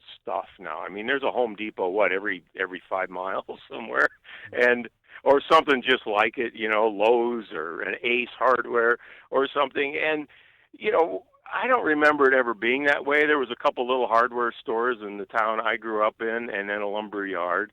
And I don't remember where my dad got all his stuff, but it wasn't like there was buildings full of stuff to be had as there is now. And there's nothing more fun than going to a Home Depot and watching what other people are pushing around on their carts and flats, and you can really tell the people who know what they're doing. Yeah, that sounds like a nice little weekend, just watching what people are pushing around on their carts and flats at Home Depot. Oh, it's hilarious. And what's really fun is listening to like the husband and wife. The husband has no idea what he's doing, right? But he's telling the wife what they're going to do, and she's like standing there with her arms folded, really doubting everything he's saying. He say, no, it's okay, because you just put the rubber thing between this and you put that, and it won't leak. It'll never leak, I guarantee it. And she's just like, I don't know. We probably should have called my father. Well, so I mean, the concern it would be, I think Charles raising it, is that after you, there's going to be nobody to leave a light on for anybody else because you can't screw in a light bulb. So are you encouraged by the development, sort of the renewed push for like vocational training in schools or schools that are vocationally focused so that people are learning to, make things and fix things with their hands? Yeah, no, I am. And I think that, and I tell my own boys this, they're great kids. They're smart. And of course, they're also very lucky. They have college ahead of them if they want it. And, but I never discount the fact that, hey, you guys, you know what? Electrician's a pretty darn good job, and it's a good life. And, I look at the trade professionals I know around here, the plumbers and the electricians and various contractors, and they do great. They raise their families. They go on vacation. They got a bass boat out back. To some degree, they can set their own hours, and they're making great wages these days. There's, how it is to find somebody to come fix your plumbing these days. I mean, they're in high demand. So they're very good jobs, and I think that more kids should be steered toward them at a young age, because you can get into these trades without ending up with $200,000 in student debt too. Yeah, and I like the sort of argument you make in your piece that I'm referencing, where you talk about it's not so much America's can-do spirit. That's sort of a misnomer. It's America's must-do spirit. What's the distinction? Yeah, well, I think one of the examples I use in the piece is the space program, and we went to the moon just because it was really just to stick our thumb in the eye of the Soviets. But there was no real reason for it. What did we get out of it? We got a couple 100 pounds of rocks, and the thing is that we knew going in that we were going to get rocks out of it, and that was about it. The fact that we got Velcro and transistors was kind of lucky. But we did it just because, we couldn't just have that moon up there circling around with nobody on it. So we took care of that. But that's the point, right? You do something like that, or a group of people do something like that, and then somebody improves upon it with the satellites and the space stations. It's very much like the homemade watermelon cannon that you write about as well. So Gallagher is smashing watermelons on stage with a Sledge-O-Matic, and then somebody inspired to invent a watermelon cannon, right? So you see these developments. That's right. I mean, and I think the watermelon cannon is an unsung icon of American. No question. It's at least as important as Apollo 11. Well, and I just want, just for the listeners that have no context, I was watching that news crawl at the bottom of CNN or one of these news shows a few years ago, and this thing went by. It just said, "Man fires watermelon through Pontiac with homemade cannon." and that was the last I heard of the story. I tried to look it up, nothing. I don't know if it was Pontiac, a car that he shot a watermelon through, Michigan, or the city of Pontiac, Michigan. I was just intrigued by this. I mean, I wasn't that interested in the watermelon cannon. Of course, somebody makes a watermelon cannon, but what did he do with it? That's what I wanted to know. I still don't know. Do you thinking about this like more globally though, some sort of from a policy and culture perspective? I mean, I know you said people are puttering more than ever. You've got the Home Depots and the Lowe's and all the home improvement projects. But do you worry about a declining sense of entrepreneurship generally, more beyond puttering in the house, but really being having a must-do spirit in terms of creating and innovating? Well, I got to say, that I read more about that than I see it. There's this, they call it like the makerspace movement. I don't know if you've come across it. They're all over the place. These things called maker spaces where they're big, and it's kind of what we're doing with our woodworking shop at Hat Space. Only maker spaces are generally all kinds of disciplines. You'll have upholsterers in there, electronics, woodworkers, ironworkers, jewelry makers, any number of crafts, and they're generally people who are trying to get something going. Like maybe they've been making jewelry in their basement a little bit, but they want to make it a little bigger. Or maybe they don't have the resources for some of the machines that you need to really scale it up and become a business. And that's what these maker spaces have been doing, kind of incubating people to get out and make things. And it's crazy. Like if you start looking this up, like if you look up maker spaces in the Chicago area, I would be so surprised if there wasn't 100 of them. Yeah. No, you're right. It's sort of like the tech incubators, but that's sort of the same concept, just different disciplines. Yeah, and I think, honestly, that you can't stop us doing this stuff. I mean, you can stop teaching it in schools. I mean, some of the tools that we have on our shop floor were donated to us by the local middle school who took their shop out like 3 years ago. So on the one hand, that's really sad that we have the tools of the school and they don't have them anymore. On the other hand, we have them, and we're making them available to young people to find through a different route. So this is why I think, this is the part of our country that I love the best, is that you can make policy day and night, and we're still going to do the things that we're going to do. Yeah, good stuff. And we're finding ways to do it. He is Tom Bodett. He is, of course, the longtime 30-plus years national brand spokesman for Motel 6. He's also an author and the broadcast personality you can hear regularly on NPR's great show, which is Wait, Don't Tell Me. And check out his piece, which I'll tweet out at Dan Proft, about patriotic puttering, which he was just describing. Tom, thanks so much for joining us. Really appreciate it. Yay, thanks for having me. It was fun. Take care. And he joined us on the Turnkey.pro answer line. Listen to podcasts of Dan and Amy from the AM 560 mobile app. Download it today at 560theanswer.com/mobile. How would you like to make an extra $1,200 to $7,800 monthly safely investing in real estate tax lien certificates? Hi, I'm Sean Higgins, co-founder of USTLA, and for over 20 years, I've been investing in tax lien certificates, making 16 to 25% secured fixed returns while acquiring highly discounted properties mortgage-free. Now, I will show you how in my new 50-page revealing report called Proof, why tax lien certificates are the superior vehicle for your financial success. In my report, you'll learn where to find tax lien certificates, how to safely earn 16 to 25% secured fixed returns, and how to acquire valuable real estate at huge discounts mortgage-free. Now, for a limited time, I'll give anyone that calls a free copy of this powerful new report. Call 800-219-9172 now to get Sean's free report. Call 800-219-9172 in the next 30 minutes, and Sean will give you 2 free tickets to his live training coming to the Chicago area, a $300 value. Call 800-219-9172. That's 800-219-9172 for your free report now. Contemplating a change of school for your son or daughter? It's not too late to consider the outstanding education and preparation for life that St. John's Northwestern Military Academy offers. For 135 years, St. John's Northwestern has prepared teens for college within a safe, secure, and structured environment, free from distractions and optimal for learning. Not a for-school troubled kids, St. John's Northwest attracts teens from all walks of life who are capable of achieving more, but just need the guidance to do it.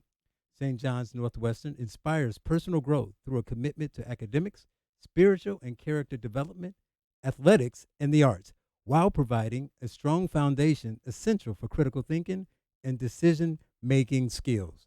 St. John's Northwestern is located in the beautiful Lake Country region of southeast Wisconsin and within driving distance of Chicago.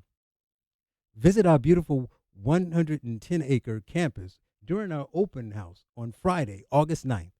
Get more information at 1-800-SJ-CADET. That's 1-800-SJ-CADET or online at sjnma.org. That's sjnma.org. St. John's Northwestern Military Academy. Leadership lives here. Hi, this is Amy Jacobson, and I've got a quick, cost-effective way to protect and grow the value of your home this summer. Call the professionals at CertaPro Painters for interior and exterior painting. They painted the first floor of my home last year, and every time someone walks in, they always say, gosh, your house looks so much bigger. That's because one of their color specialists helped me pick out the perfect color. So boost your curb appeal this summer with a fresh coat of paint while protecting it from the heat, storms, and insects. Be proud to show off your house to your friends and neighbors. Their summer calendar has a few spots available, so secure yours now. Don't put it off. Time to hire CertaPro Painters, your residential and commercial painting experts. You can schedule a free estimate online at CertaPro.com, that's Certa with the C, or call 1-800-GO-CERTA. Each CertaPro Painters business is independently owned and operated. Get a free estimate at CertaPro.com or call 1-800-GO-CERTA. CertaPro Painters, we do painting, you do life. If you have pain, I hope you listen up. Hi, it's Mike Gallagher. You don't need to live in pain. Let me repeat that. You do not have to live in pain. Chronic pain is the worst, whether it's from an accident or pain that just develops. Chicagoland, you're in luck. Dr. Ken Candido is one of the nation's most respected and successful pain doctors. He's been voted one of Chicago's best pain doctors several times. Bottom line, he's the pain doctor you need. Dr. Candido of Chicago Anesthesia and Pain Specialists will help you get off pain medication and all of the side effects. How? By finding the source of your chronic pain and fixing it. This is Ken Candido of Chicago Anesthesia Pain Specialists. Let's make you pain-free. Call Dr. Ken Candido and make an appointment with a cutting-edge, respected, and successful pain physician. Go to mypainchicago.com. That's mypainchicago.com. Thousands have been helped with their chronic pain, and you could be the next one. Get the phone number and all the info you need at mypainchicago.com. That's mypainchicago.com. Policies issued by American General Life Insurance Company, Houston, Texas. Not available in all states. For details, visit AIGdirect.com. Do you have a family? Would you like to help make sure they'll be taken care of if anything were to happen to you? If you answered yes, you probably need life insurance. Now, do you think life insurance is expensive? If you answered yes to that too, you definitely need to give AIG Direct a call. We could find you a $250,000 policy for just $14 a month, which means you could save hundreds of dollars a year. Call us now for a free, no-obligation quote. 1-800-400-6213. Since 1995, we've helped millions of people find out if they could save up to 70% on their term life insurance. See how affordably we can help you protect your family. Call AIG Direct now for your free quote. 1-800-400-6213. You could save up to 70%. That's 1-800-400-6213. 1-800-400-6213. I'm doing it. Justin's doing it. My sister's doing it. A lot of people are taking Balance of Nature. Why? Well, it's an easy and convenient way to get the fruits and veggies you need on a daily basis. Because at the minute, we're not eating enough fruits and veggies at all those summer barbecues where there's beer and brats and hot dogs. Balance of Nature is just that, easy and convenient. And if you listen to this station, you've heard people talk about how Balance of Nature has changed their lives. And it could do the same for you. So start living a healthier life today by taking Balance of Nature. Experience the difference for yourself. For a limited time, all new preferred customers will receive an additional 30% discount and free shipping on your first Balance of Nature order. You will also receive an extra $10 off on any additional set of fruits and veggies that you purchase. This summer special offer will expire soon, so do not wait. Call 800-246-8751 or go to balanceofnature.com. Use discount code Chicago. AM 560, The Answer. Top of the morning, Dan, and in for Amy J this morning, Charles Love from the new Saturday program. Saturdays at 1 p.m., Black and Right. Charles Love and his colleague, John Anthony, former Illinois State Rep. Coming up at 8:08, we're going to talk to Cheryl Chumley from the Washington Times about shootings and the political fallout from them. But now we check the headlines with Mike Scott. An attendee dies after a medical emergency at Lollapalooza. Taxi driver killed in a crash on the Edens Expressway. Cubs sweep the Brewers. White Sox pound the Phillies. WIND Chicago News Time is 8 o'clock. This is a Fox News alert. President Trump will react again to the 2 weekend mass shootings. I'm Dave Anthony. You look at both of these cases, this is mental illness. These are really people that are very, very seriously mentally ill. Fox's John Decker's live at the White House. In an hour, we expect the president to make remarks indicating how the administration intends to respond. The president this morning on Twitter calling for a change in our nation's gun laws, writing, Republicans and Democrats must come together and get strong background checks. He suggested that effort could be coupled with what he called desperately needed immigration reform. He also criticized the media, saying fake news has contributed greatly to the anger and rage that has built up over many years. Dave? John, the president also said hate has no place in our country, but Democrats who want stricter gun laws, like Tim Ryan, who's running for president, blame Trump rhetoric for inciting people. Honestly, for a guy to drive 10 hours to go kill Mexicans, like what happened in El Paso, is sickening. That accused shooter's jailed without bail. Fox's Jessica Rosenthal live in El Paso, Texas. Dave, the 21-year-old suspected shooter here has been charged with capital murder in El Paso, but West Texas U.S. Attorney John Bash says they're also looking at federal hate crime and firearms charges. The attack, from what we know in the public record, certainly appears to be intended to intimidate or coerce the civilian population. So we're treating it as a domestic terrorism case. El Paso residents are stunned and angry. Some are skeptical that this boils down to a mental health issue. Yeah, he was sick. He was sick with so much hate. Law enforcement says an anti-Latino manifesto that appeared online before the attack does appear to be the work of the shooter, Dave. Jessica, the gunman who wore body armor and a mask in Dayton, Ohio, was killed by police 30 seconds after he opened fire. His own sister was one of the 9 people murdered. This is Fox News.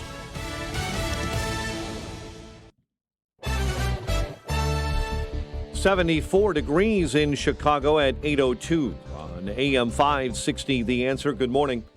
I'm Mike Scott. Chicago police taking action, they say, following a violent weekend in the city. In 2 separate incidents, 16 were alone shot and 1 killed. Superintendent Eddie Johnson called the violence spreading through Chicago unacceptable and disheartening. You have to stop and ask yourself, what more will it take before we get a handle on what's going on, not just in Chicago, but across the country? The first mass shooting left 7 wounded. A couple of hours later, a person was killed, 9 others wounded when deadly gunfire erupted in the 4200 block of West 18th. In all, in the city, at least 6 killed, 53 shot and injured since Friday evening. No one is in custody after a University of Chicago student was attacked on the Southside campus. It happened yesterday in the 1100 block of East 56th Street. Authorities are investigating the cause of a deadly blaze on the northwest side. A man was found early this morning in a first-floor condo inside of a 3-story building that caught fire, pronounced dead at the scene, which was the 3100 block of North California Avenue. 5 Chicago residents are killed. Their vehicle rolls over on a New Mexico highway. We're just getting word from New Mexico State Police that the accident occurred on U.S. Highway 54 near Vaughn Saturday. The victims include 39-year-old driver Maida Salazar, 41-year-old Francisco Salazar, and other members of the Salazar family. Cubs over the Brewers 7-2. White Sox pound the Phillies 10-5 in Philadelphia. 8:03, it is time for the AM 560 Business Beat. And from the Fox Business Network, here is Jenny Casola. From the Fox Business Network, stock futures are skidding with continued concerns about the impact of another round of tariffs on imports from China, which are to take effect next month.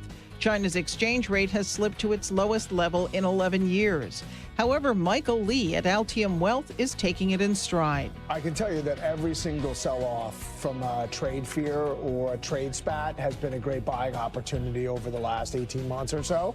I see this as no different These tariffs that we've put on China have had very little effect on the U.S. economy. Univision is for sale. The New York Post says the Spanish-language TV network has lined up potential buyers and is hoping to sell itself for $10 billion or more. So far, though, there's no bidding deadline and no clear buyer. Univision also needs to compete with online streaming services, including Netflix.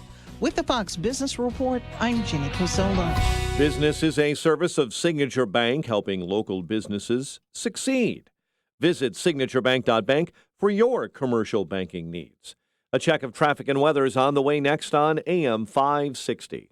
Sean Hannity explains how to deal with evil. I don't know what it is about the liberal mind that believes in appeasement somehow. We never learn the lessons of history. And money and bribery and appeasement and ass-kissing doesn't work. The only thing that evil will respond to is certain military force against them. The Sean Hannity Show. Afternoons at 2, right before Joe Walsh at 5 on AM 560. The Answer. Hi, this is Dr. Mike Andriano of Trinity Holistic Health Center. Over the last 25 years, I noticed that I and many of my patients lost the ability to lose weight. Detoxes, starvation, low fat, low carb, nothing works. Even with small appetites and healthy food, we still gain weight. And if we do lose a few pounds, one slip up and it all comes right back. For years, I searched for answers and finally discovered that toxins cause inflammation, and inflammation blocks hormones from telling your body to burn fat. Not just any inflammation, but inflammation at the cell membrane. Diets and detoxes don't address the root cause of weight loss resistance, but we do. My practice concentrates on finding and fixing the root cause of your problem, not just covering up symptoms. If this sounds like you, go to lifedoc.am or call 1-833-LIFEDOC and learn how you can get help to lose those extra pounds once and for all. That's lifedoc.am or call 1-833-LIFE-DOC. All money managers might seem the same, but while some give their clients cookie-cutter portfolios, Fisher Investments tailors portfolios to your goals and needs. Some only call when they have something to sell. Fisher calls regularly, so you stay informed. And while some advisors are happy to earn commissions whether you do well or not, Fisher Investments fees are structured so we do better when you do better. In other words, we're on your side. Maybe that's why most of our clients come from other money managers. So if you're in or nearing retirement, talk with us and find out why investors are switching to and staying with Fisher Investments. Fisher Investments. Clearly better money management. Investments in securities involve the risk of loss. Visit us at FisherInvestments.com to find out what we can do for you. 8:07. Check on the roads now. AM 560 Traffic Center. Here is Jim Telemonte. Kennedy inbound delay start at Canfield. It's 38 minutes. O'Hare to downtown, 27 from Montrose, 20 in the Express. Outbound 15 minutes to Montrose and 46 to the airport. Eden's 19 minutes, Lake Cook to Junction, outbound 31. The Eisenhower's 53 minutes from 390 to downtown, 37 from Manheim, outbound 50 minutes to 390. Stevenson, 52 minutes, 355 to the drive, outbound 45. Ryan, 28 minutes, 95th to downtown. Southbound Tri-State at Sevio Plain to Deerfield. Northbound Jan, Harlan to 31st, and from the Reagan Tollway to the Bensonville Bridge. Eastbound Reagan Tollway delays are Farnsworth to Naperville Road in York to the Tri-State. Northbound Veterans Memorial, out to the Reagan Tollway at Army Trail to 290. That's traffic. I'm Jim Telemonte on AM 560 The Answer. Chicago's Morning Answer continues next. Your official Chicagoland weather forecast from the 1 Hour Heating and Air Conditioning Weather Center, Steve Williams.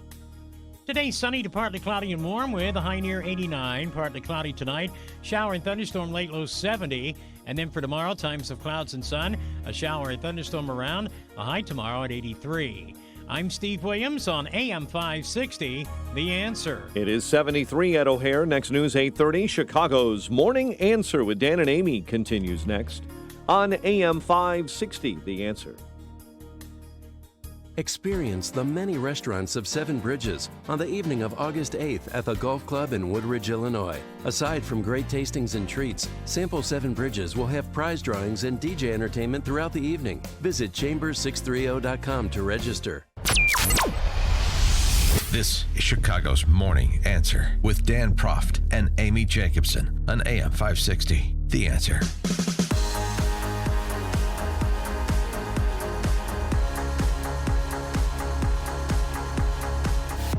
Top of the morning, Dan and Amy. But in for Amy this morning is Charles Love. He, the co-host of Black and Right. See what they did there? With his colleague, John Anthony, former Illinois State Representative. Saturday is 1 p.m. Inaugural show was this past Saturday and had a great get with Shelby Steele.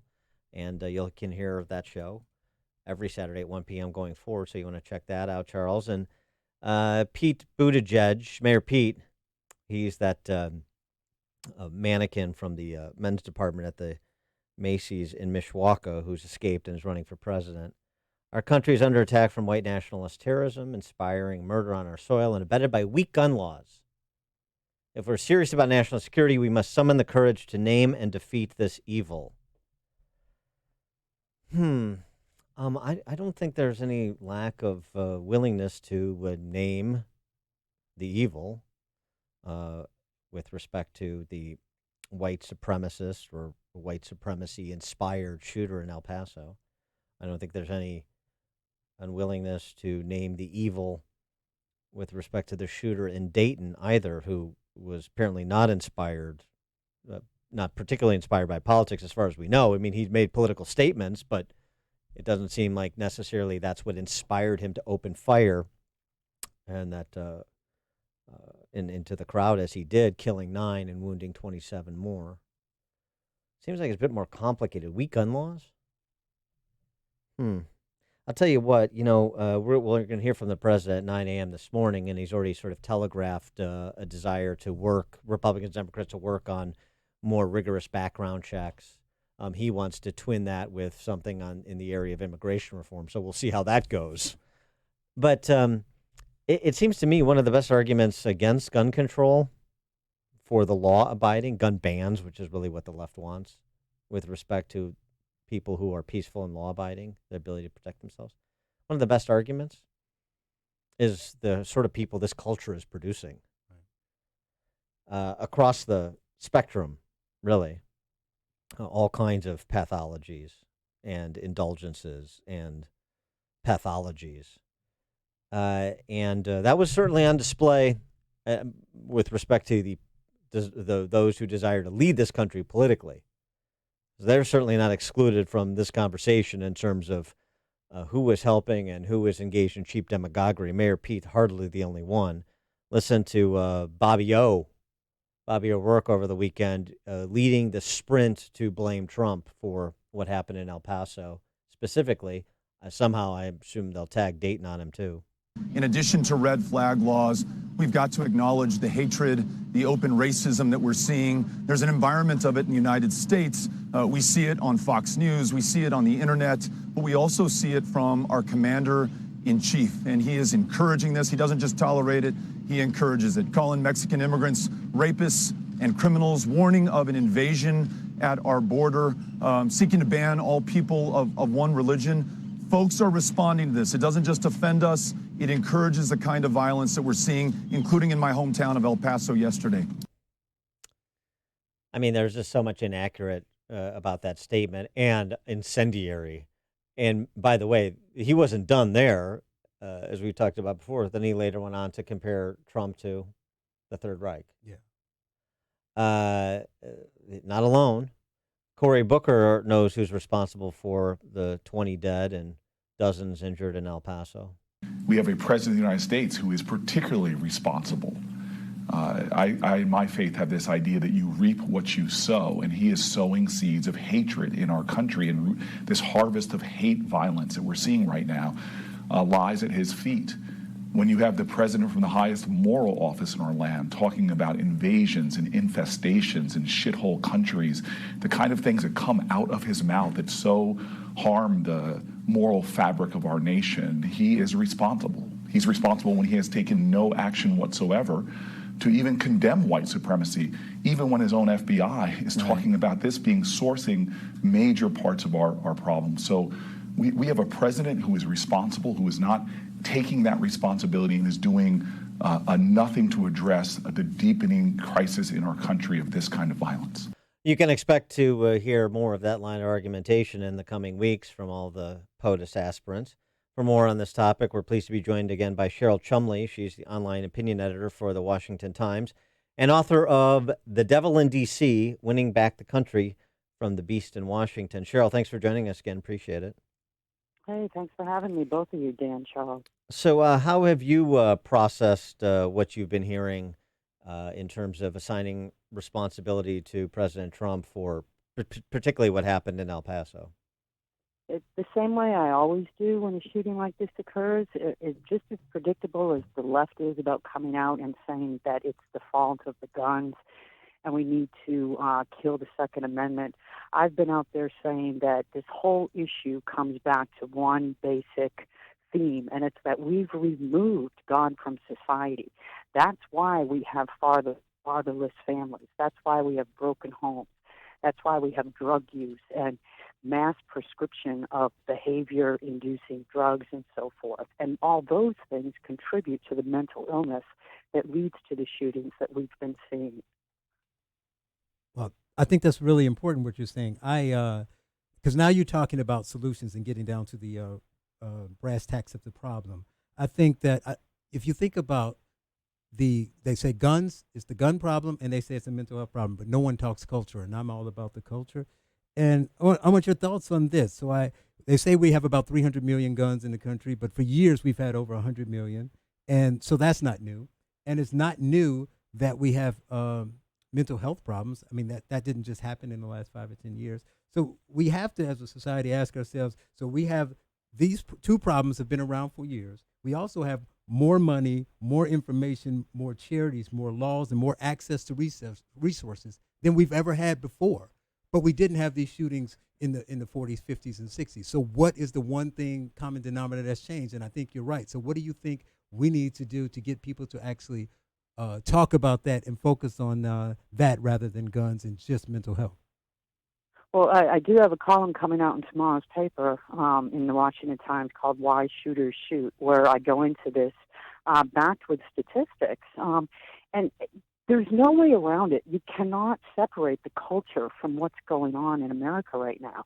And if the problem is that we've turned our back on God, and as you see from reading Pew statistics and stuff like that, the polls, the rise of the nuns, the rise of the non-religious in this country, fueled largely through the liberal youth of America, the solution is to talk about putting God back in the public arena. When the left comes out and decries and mocks and disdains and sues over public mentions of God, public prayers, we who of faith in this country need to push back just as hard.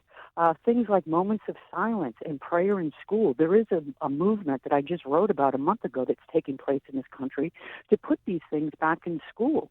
These are all small steps, but we didn't get here overnight, and we didn't get here because we have guns. We got here because of the moral decay of society, which, like it or not, that's due to our spiritual decay.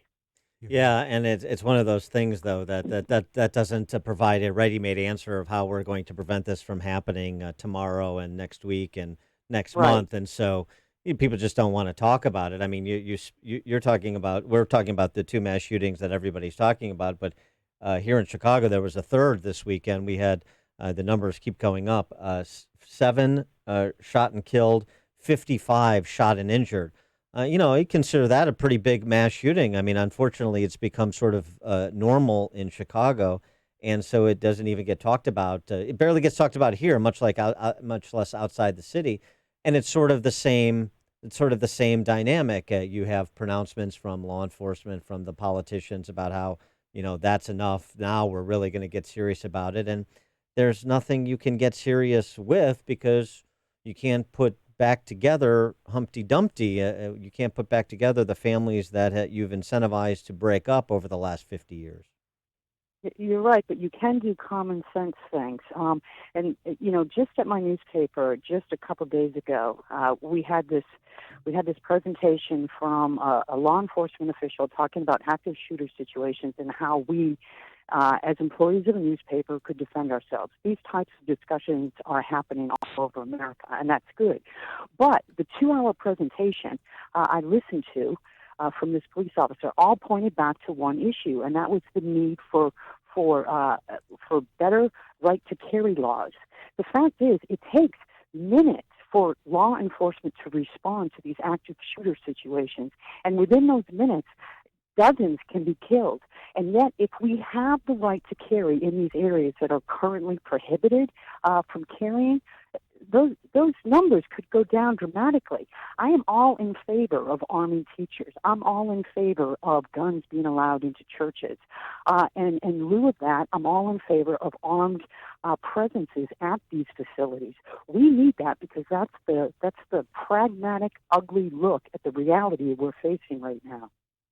She is Cheryl Chumley. She's the online opinion editor for the Washington Times, the author of The Devil in D.C., Winning Back the Country from the Beast in Washington. Cheryl, thanks so much for joining us. Really appreciate it. Thank you. And she joined us on the Turnkey.pro answer line. The more you listen, the more you'll know. This is Chicago's Morning Answer. Morning Answer on AM 560. The Answer. Scoundrels are not exclusive to politics. They're smart enough to occupy necessity service industries like the automotive business. As a real estate broker, my car is a lifeline and a total necessity to my business and my family, which is why I had to seek out an honest, truthful auto service provider. For over the past decade, I've put my trust in Craigies Mobile Service Center on Lake Street in Addison. Craigies handles full auto repair on foreign and domestic vehicles. They pride themselves on providing you the best cost-effective auto repair and expert advice. Craigies has full service bays and truck lifts that can service and manage your whole fleet. They also provide priority service for your business and can track each vehicle, alerting you to the repair before you need it, keeping your guys on the road. Since 1959, Craigies Mobile Service Center has thrived through 10 presidential administrations, giving you reputable, dependable, and honest auto repair. Do yourself a favor. Just go into Craigies on Lake Street in Addison. See my guy Vic. He'll set you up. Tell him Sean from Elmwood Park sent you. I approve of this message. Does your basement or crawl space smell like, well, a basement? Musty and odor-ridden? Did you know the natural airflow in your home originates below ground and works its way up into your living environment? You and your family are breathing that unhealthy air, even when you are upstairs. That's why you should give our friends over at Permaseal a call today at 800-421-SEAL to schedule a free inspection with one of their certified consultants. They'll conduct a thorough inspection of your basement and crawl space and provide you with proven solutions that will help prevent mold spores, allergens from affecting your family. For the past 40 years, over 400,000 Chicagoland and Northwest Indiana homeowners have trusted Permaseal to provide permanent solutions to their musty basement or crawl space issues. And that's how they've earned an A+ rating with the Better Business Bureau. Stop breathing that unhealthy air. Call Permaseal today at 800-421-7325 or visit permaseal.net. Be sure to ask your consultant about their PermaDry dehumidification and air filtration system. That's 800-421-7325 or permaseal.net.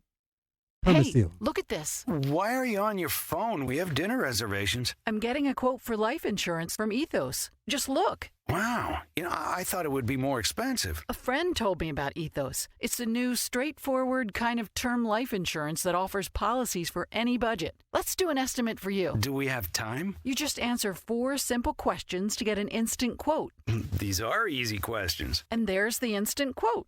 Seriously? That was really fast. I know, right? And the online application only takes about 10 minutes. No pushy agents. And in most cases, no medical exams. It's perfect for us. Can we apply right now? Why not? And after dinner, maybe we can celebrate. You know what? Ethos is perfect for us. Ethos is ethical term life insurance. Straightforward and super fast. Don't put it off. Go to ethoslife.com for a free instant quote now. ETHOSlife.com. That's ethoslife.com. I'm doing it. Justin's doing it. My sister's doing it. A lot of people are taking Balance of Nature. Why? Well, it's an easy and convenient way to get the fruits and veggies you need on a daily basis. Because admit it, we're not eating enough fruits and veggies at all those summer barbecues where there's beer and brats and hot dogs. Balance of Nature is just that, easy and convenient. And if you listen to this station, you've heard people talk about how Balance of Nature has changed their lives.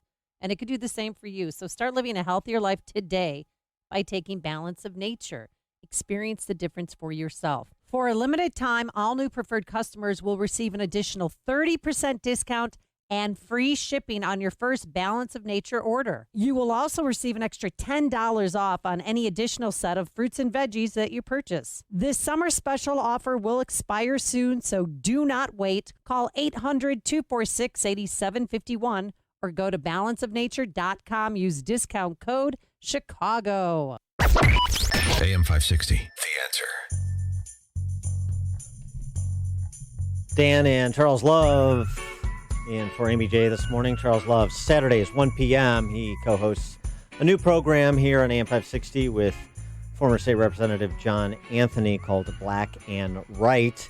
312-642-5600, Turnkey.pro answer line, 64636DA, Turnkey.pro text line. Get your reactions to what Cheryl Chumley had to say about the loss of faith in this country. I would add the welfare state that has incentivized the breakup of family.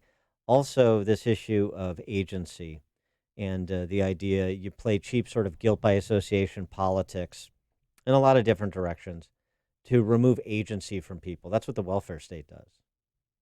Very dangerous game you're playing when you remove agency from people and you start to say, his words made that guy do something terrible. And if you're going to play that game, then you have to play it in every direction. The left, of course, unbounded by their hypocrisy, is not. Something else, though, coming from the right. Dan Patrick, not that Dan Patrick, the lieutenant governor from Texas, and also Kevin McCarthy, the House Minority Leader, were on the Sunday talk shows this weekend talking about violent video games. Listen to, among other things, listen to what Dan Patrick had to say on Fox and Friends. And I look at this evil act, and let's condemn it for what it is. Evil. And I say, how long are we going to let, for example, and ignore at the federal level particularly, where they can do something about the video game industry? You know, in this manifesto that we believe is from the shooter, this manifesto, he talks about living out his super soldier fantasy on Call of Duty. We know that the video game industry is bigger than the movie industry and the music industry combined. And there have been studies that say it impacts people and studies that says it does not. But I look at the common denominators as a 60-some-year-old father and grandfather myself. What's changed in this country? We've always had guns. We've always had evil. But what's changed where we see this rash of shooting? And I see a video game industry that teaches young people to kill. You know, in his manifesto, he said this is not a Republican or Democrat thing because he was concerned about robots and environment and immigrants. Obviously a hate crime, I think, in my view, against immigrants from this young man. Just my view. We haven't had an official report on that. And I don't mean to talk on, but my heart is so heavy this morning because I think, where are we as a country? I look at social media, the violence of just bullying people on social media every day, and we turn our head and we allow it. I look at, on a Sunday morning one, most of your viewers right now, half of the country are getting ready to go to church, and yet tomorrow we won't let our kids even pray in our schools. We have to look at ourselves as a nation. There's many factors that go into these shootings, many factors. And it's not a time to politicize, it's a time to look deep inside of who we are as a country, where we no longer salute our flag or we throw water on law enforcement. And thank God we have law enforcement. Thank God we have them in times like this. And so it's a lot of factors that go on that we have to take a long look at who we are as a nation and where we want to go and what we're going to tolerate. Angry young men,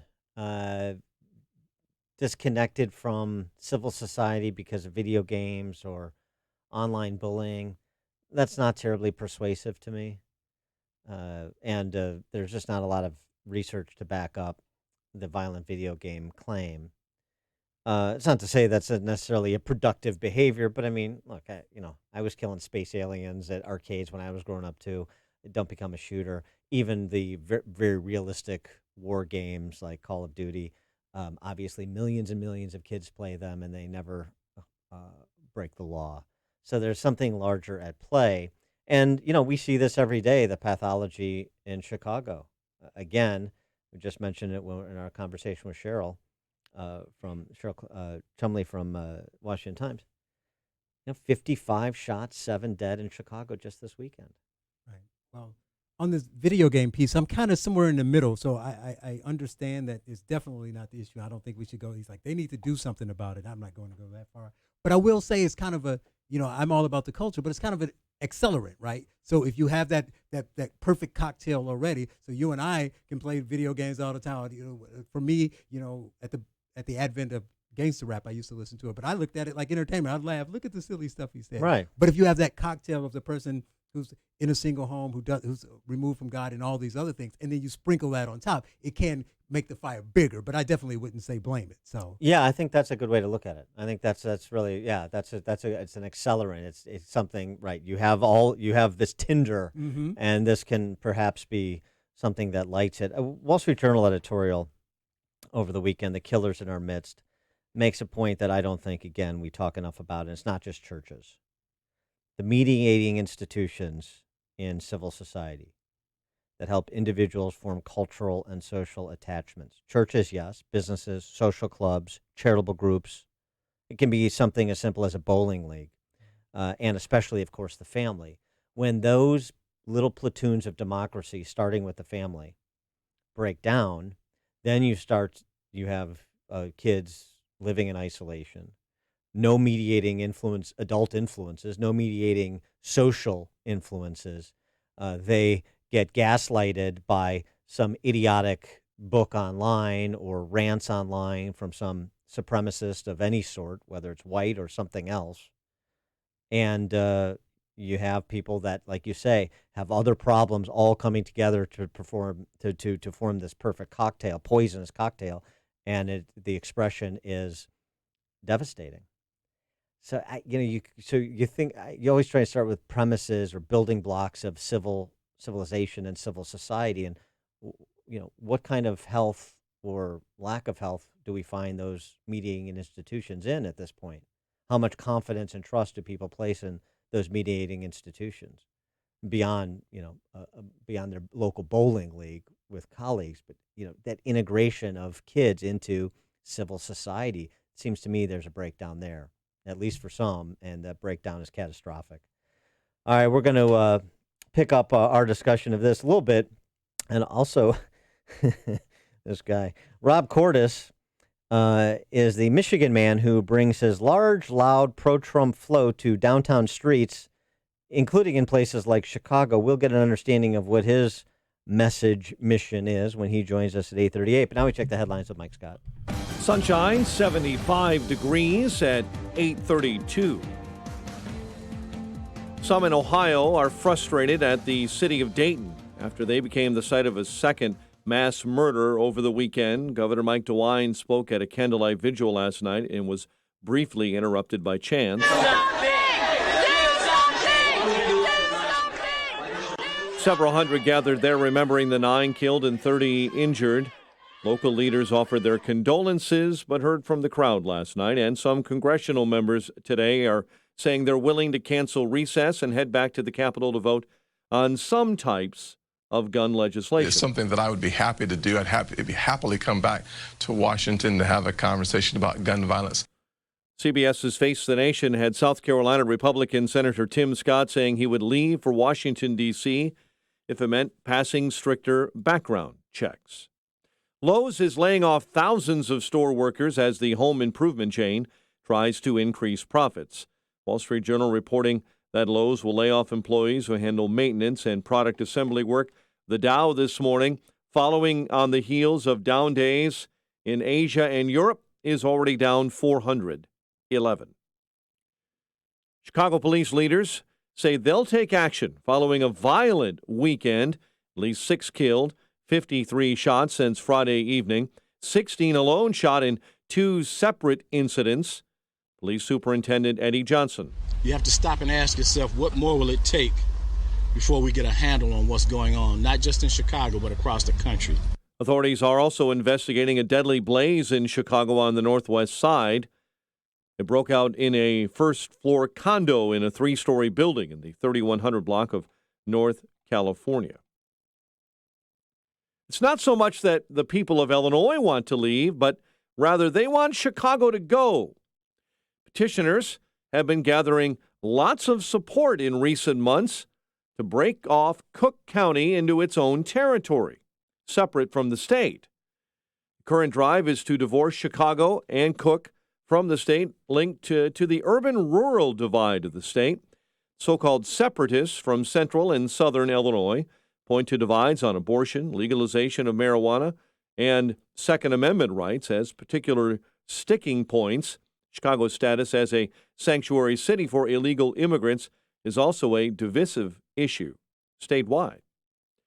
Cubs 7-2 winners over the Brewers at Wrigley Field. White Sox pounding the Phillies 10-5 in Philadelphia for a series win. Bears getting set for the Panthers on Thursday night in the NFL preseason. The news service of T-Mobile, with data and texting included in over 200 countries and destinations. T-Mobile for Business helps keep you connected at the corner coffee shop or a cafe halfway around the world. Business is changing. Are you with them? Visit T-Mobile.com/business. 8:35 and a check of traffic and weather on the way next on AM 560. Mike Gallagher is thinking about moving again. There has become this narrative that in the state of Minnesota, Mike Lindell, the MyPillow guy, is going to challenge Ilhan Omar for the congressional race when she is up for re-election. Holy cow. Boy, I may have to move to Minnesota just to become a resident so I can vote for it. The Mike Gallagher Show. Weekdays at 9, right before Dennis Prager at 11 on AM 560. The Answer. Is your old AC a clunker? Does it clunk, leak, or make weird noises? Could be it's on its way out. Luckily, the highly trained techs at your local 1 Hour Heating and Air Conditioning will replace your AC with new top-tier equipment. And isn't that what you want to hear? Right now, get big savings on a complete cooling system. Call 855-1-HOUR. Your comfort is just a call away. Call 1 Hour. Terms and conditions may apply. Call for details. Independently owned and operated. Licensed in the respective state or county. Hi, I'm Milo Ventimiglia. And I'm Amanda Seyfried. Friday, meet the dog who will show the world how to be human. Set me free. Enzo is more than just a dog. He is an old soul. He's a spiritual being. I think audiences are going to pick up the importance of family, focusing on those things that are giving back to you in life. The most emotional things are the things that stay with you and teach you can get through anything. Call it fate, call it luck. All I knew was I was meant to be their dog. The Art of Racing in the Rain. Rated PG. Parental guidance suggested. In theaters Friday. Balance of Nature. Changing the world, one life at a time. I don't know if you know what I'm saying, but all of a sudden it kicked in. I don't know how long it took it to kick in, but it kicked in. I feel it. I have more spring in the old step than I did before. Somebody told me, they said, boy, what is with you? You're getting too lively. I said, I just feel great, and I do. And it just hit me all of a sudden. So I am so happy with the product. It's fabulous.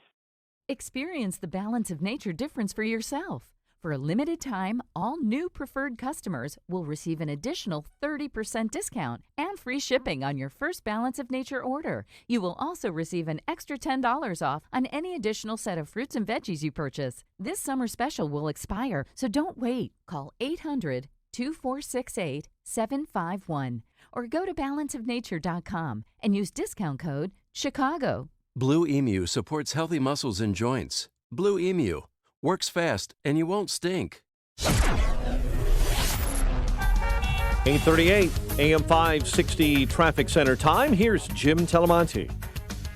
Eastbound 94, traffic is heavy. Ripley to the Indiana Toll Road due to construction, and the eastbound toll road ramps. Eastbound 94 and westbound 8094 closed till tomorrow morning. Got a big jam on the southbound Veterans Memorial, North Avenue 22nd. Northbound 355 is heavy Fountain to the Reagan Tollway at Army Trail 290. Northbound Tri-State, it's clogged up from 95th to 47th, and from the Reagan Tollway most of the way to Lawrence. To Kennedy, O'Hare to downtown, it's 38 minutes. Quicker than the Express. Eisenhower, 49 minutes, 390 to downtown, 28 from Manheim. Stevenson, 55 minutes, 3:55 to the drive. And Ryan, 30 minutes, 95th to downtown. That's traffic. I'm Jim Talamonte on AM 560, The Answer. Chicago's Morning Answer continues next. Your official Chicagoland weather forecast. From the 1 Hour Heating and Air Conditioning Weather Center, sunny to partly cloudy, warm, 89 today. 75 at O'Hare. Next news coming up at 9.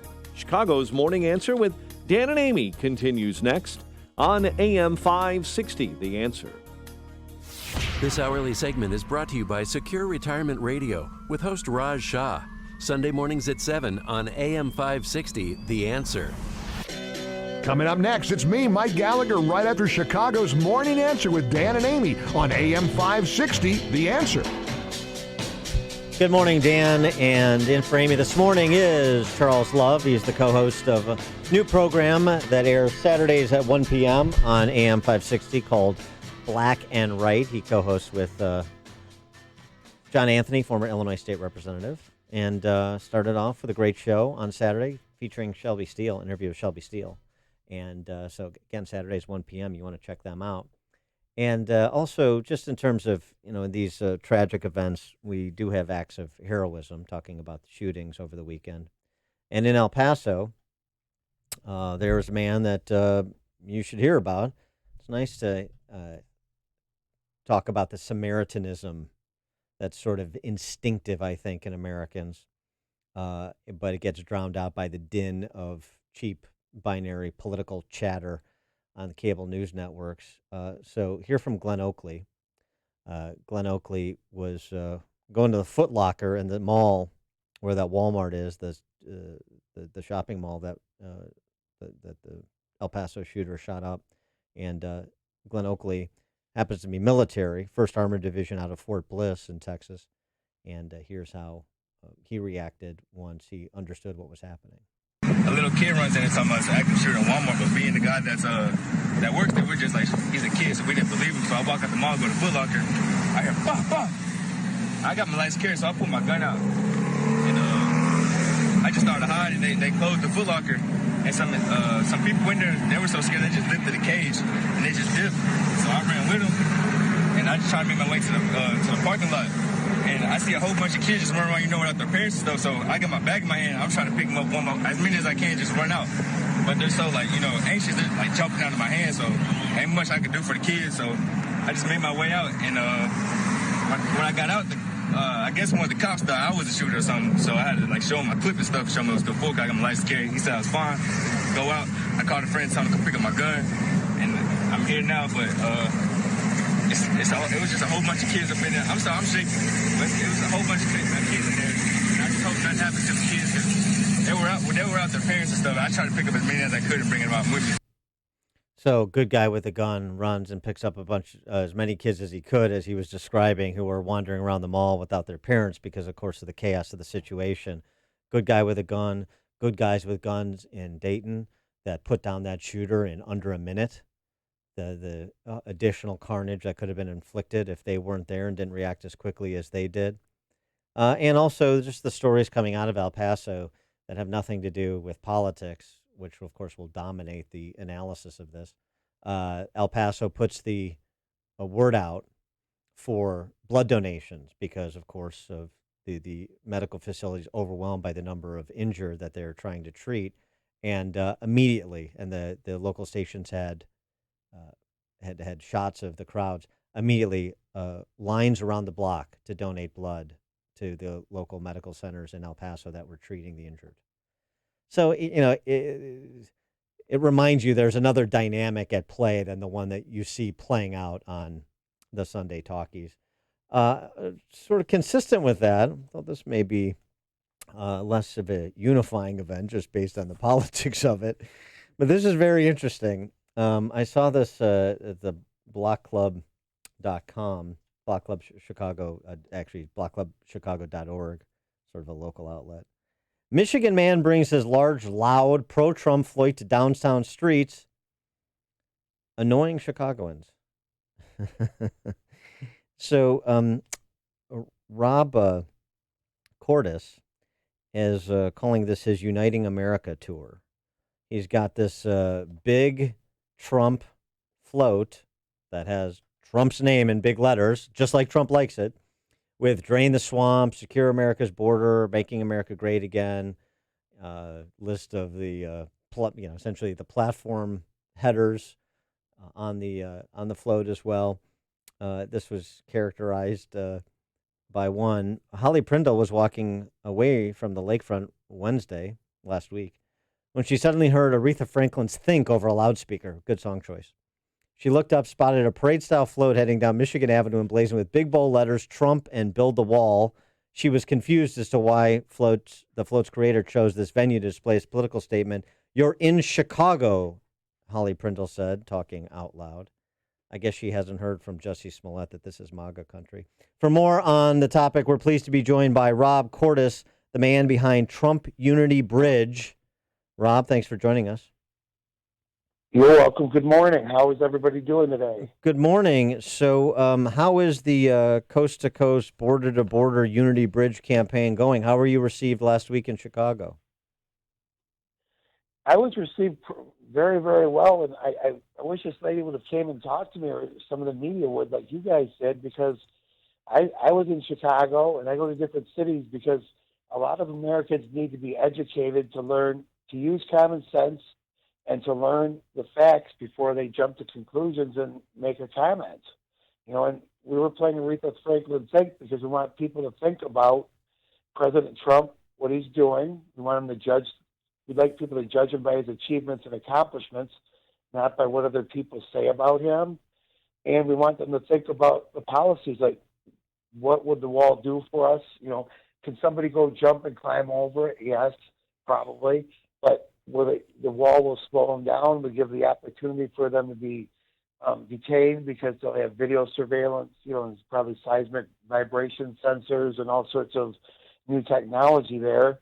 And we want America to be a great country forever and ever. And I want to do my part to unite America on positive messages like the ones that are on the Trump Unity Bridge. It came from people just like you all over America, from Democrats, Republicans, independents, from all 50 states. And we want people to share positive messages, put their energy into that so that we can have character, integrity, go ahead, patriotism in every home. Has the float suffered any vandalism during your tour? When not in recent years, but during the day before the inauguration, we were in Arlington, Virginia, and we had some people that were supposed to watch it, and it was vandalized then. But that's the only time it's really been vandalized. Got to keep that thing moving, right? I got to stick and move. Yeah. Well, I mean, right.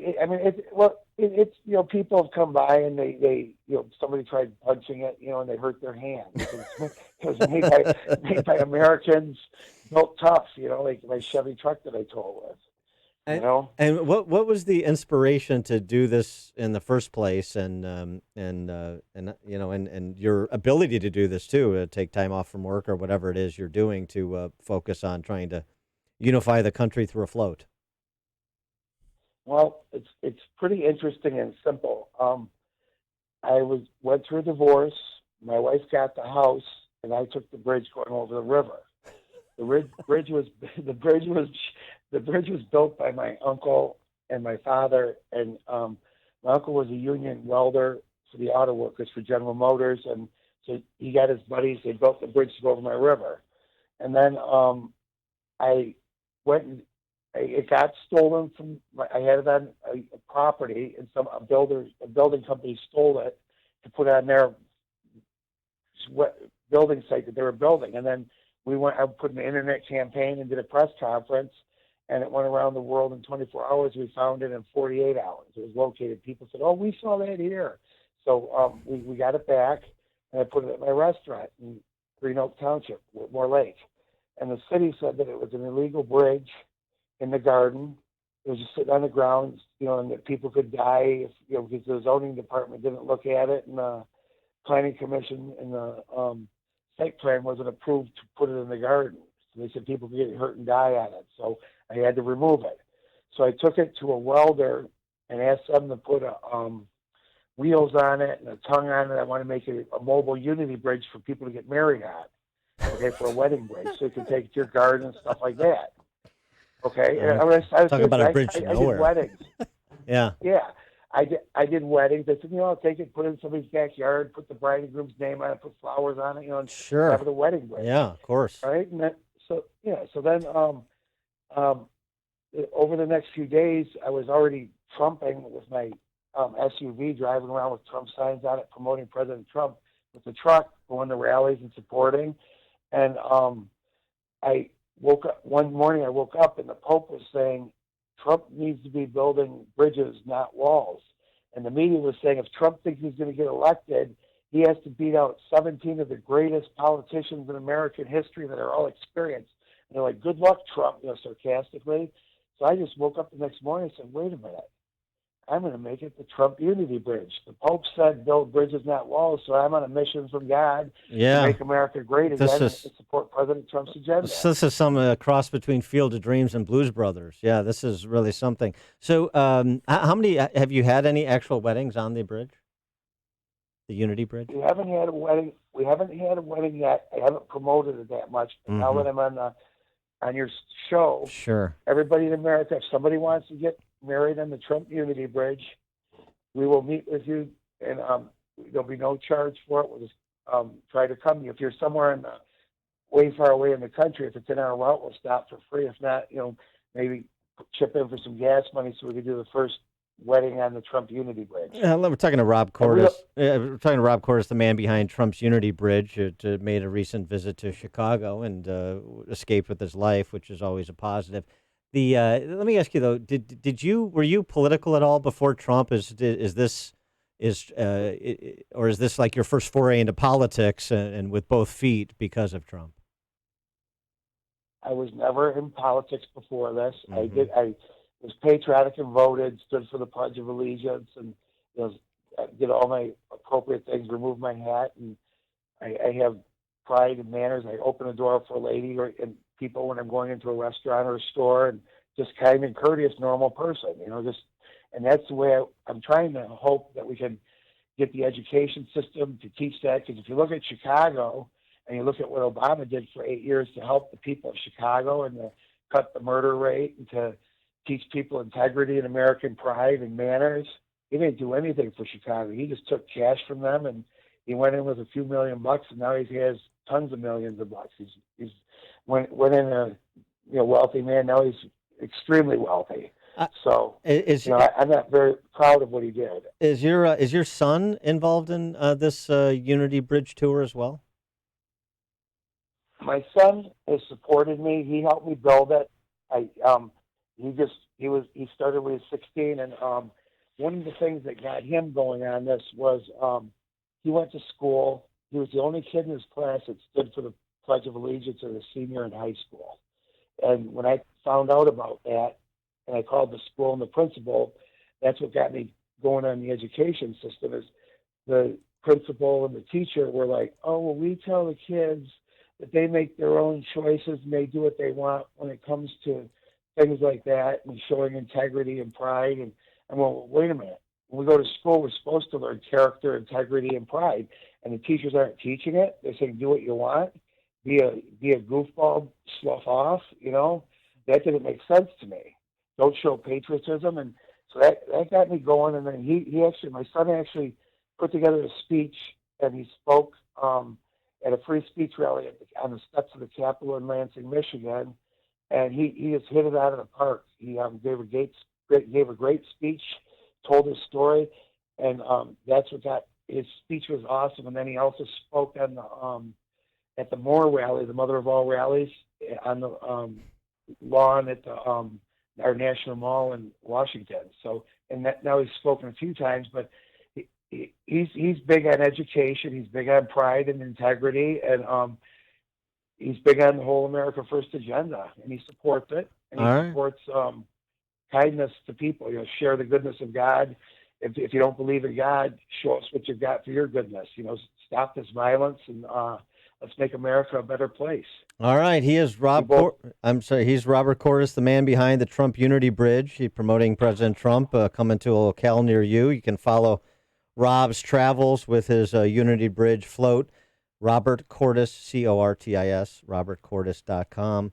Robert, good luck. Safe travels out there.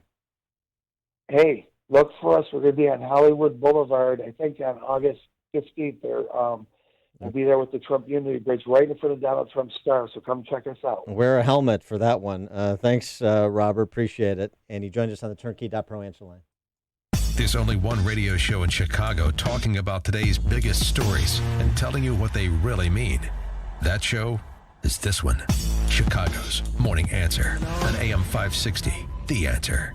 If you're a healthy, self-employed small business owner with income too high to qualify for an Obamacare subsidy, I have good news. Recent regulatory changes have created new, lower-priced health insurance options that are available to you right now. These policies include a nationwide PPO with access to Chicago's teaching hospitals like University of Chicago, Northwestern, Rush, and Lurie Children's Hospital. Did you know that a self-employed husband and wife team can purchase group health insurance that covers pre-existing conditions, even if they have no employees? Are you nearing the age of 65 and trying to figure out the Medicare maze? Call me. I can help. If you're tired of calling a bureaucrat at an 800 number to help you navigate Obamacare, then you need a local expert on your side. Your own health insurance mentor. See Stephen Tucker from healthinsurancementors.com as someone I know and trust. He's a 20-year licensed broker who's been educating our listeners for 7 years. Steve, how can our listeners get in touch with you? Thanks, Dan. They can visit healthinsurancementors.com or call me directly at 630-674-1551. Balance of Nature. Changing the world, one life at a time. While I'm searching for the perfect balance, there's hundreds of thousands of chemicals just in an apple alone, and hundreds of thousands in an orange, and all of them. If I can just remove the water without damaging all of the other chemistry, then I can pack it more dense. I never imagined that I would be able to get it down to 3 fruit capsules and 3 vegetable capsules and have the same nutrient value as eating over 10 servings of fruits and vegetables every day. Experience the Balance of Nature difference for yourself. For a limited time, all new preferred customers will receive an additional 30% discount and free shipping on your first Balance of Nature order. You will also receive an extra $10 off on any additional set of fruits and veggies you purchase. This summer special will expire, so don't wait. Call 800-2468-751 or go to balanceofnature.com and use discount code CHICAGO. My friend Mike Lindell, the MyPillow guy, has authorized me to make the best offer ever on radio or TV. For a limited time only, you can get a 2-pack of premium MyPillows for only $69.98. That's only $34.99 per pillow. Again, that's the lowest price ever offered in the history of MyPillow. If you've procrastinated and don't own a MyPillow yet, or already know why this is the pillow everybody wants and loves because you have one, then here's the best offer ever. And by the way, you can still get 30% off pet beds, mattress toppers, and Giza cotton sheets. So act now to get this brand new, absolutely lowest price ever offered of 2 premium MyPillows for only $69.98. Go to MyPillow.com and use promo code AMY or call 800-489-0201. That's 800-489-0201 or MyPillow.com. Either method, use the promo code AMY. My name is David Hochberg. If you'd like to pay off debt, call Team Hochberg now about a cash-out refinance. During May, Team Hochberg helped listeners access $953,000 to pay off credit cards, student loans, car loans, medical bills, collections, and IRS tax liens, which saved them close to $19,000 a month. Since January, Team Hochberg has saved listeners over $74,000 a month, which is an annualized savings of over $888,000. What are you waiting for? Call Team Hochberg now to see if we can help you pay off debt and substantially reduce your monthly payments with a cash-out refinance. Think of all the things you could do with an extra $500, $1,000, or $1,500 a month that you'd be saving. Call Team Hochberg now at 855-56-DAVID or visit 56david.com. Team Hochberg has helped thousands of AM 560 listeners, but we can't help if you don't call 855-56-DAVID or visit 56david.com. Homeside Financial, Equal Housing Lender, NMLS 1124061. There's an urgent need for first responders right now and right here in the Chicagoland area. Start a new, meaningful career, providing a valuable life-saving service, and make a difference by helping others. Get your EMT training and certification from Elite Ambulance at emtnow.org. Experience a new and rewarding career as a professional emergency medical technician with training and certification at emtnow.org. Sign up today for first responder EMT courses with Elite Ambulance courses. They make it easy with day and evening classes starting soon. Offered at multiple locations: Elgin, Hickory Hills, Naperville, Orland Park, and Schiller Park. Take the first step and become a qualified EMT, emergency medical technician. The second step, a more advanced paramedic. And third step, firefighter. Log on to emtnow.org for complete details and EMT training courses starting soon. Sign up now before classes fill up. Start your new career making a difference as a first responder. Go to emtnow.org. That's emtnow.org. AM 560, The Answer. Sunshine in Chicago. Fox News is next. WIND Chicago News Time, 9 o'clock. This is a Fox News alert. President Trump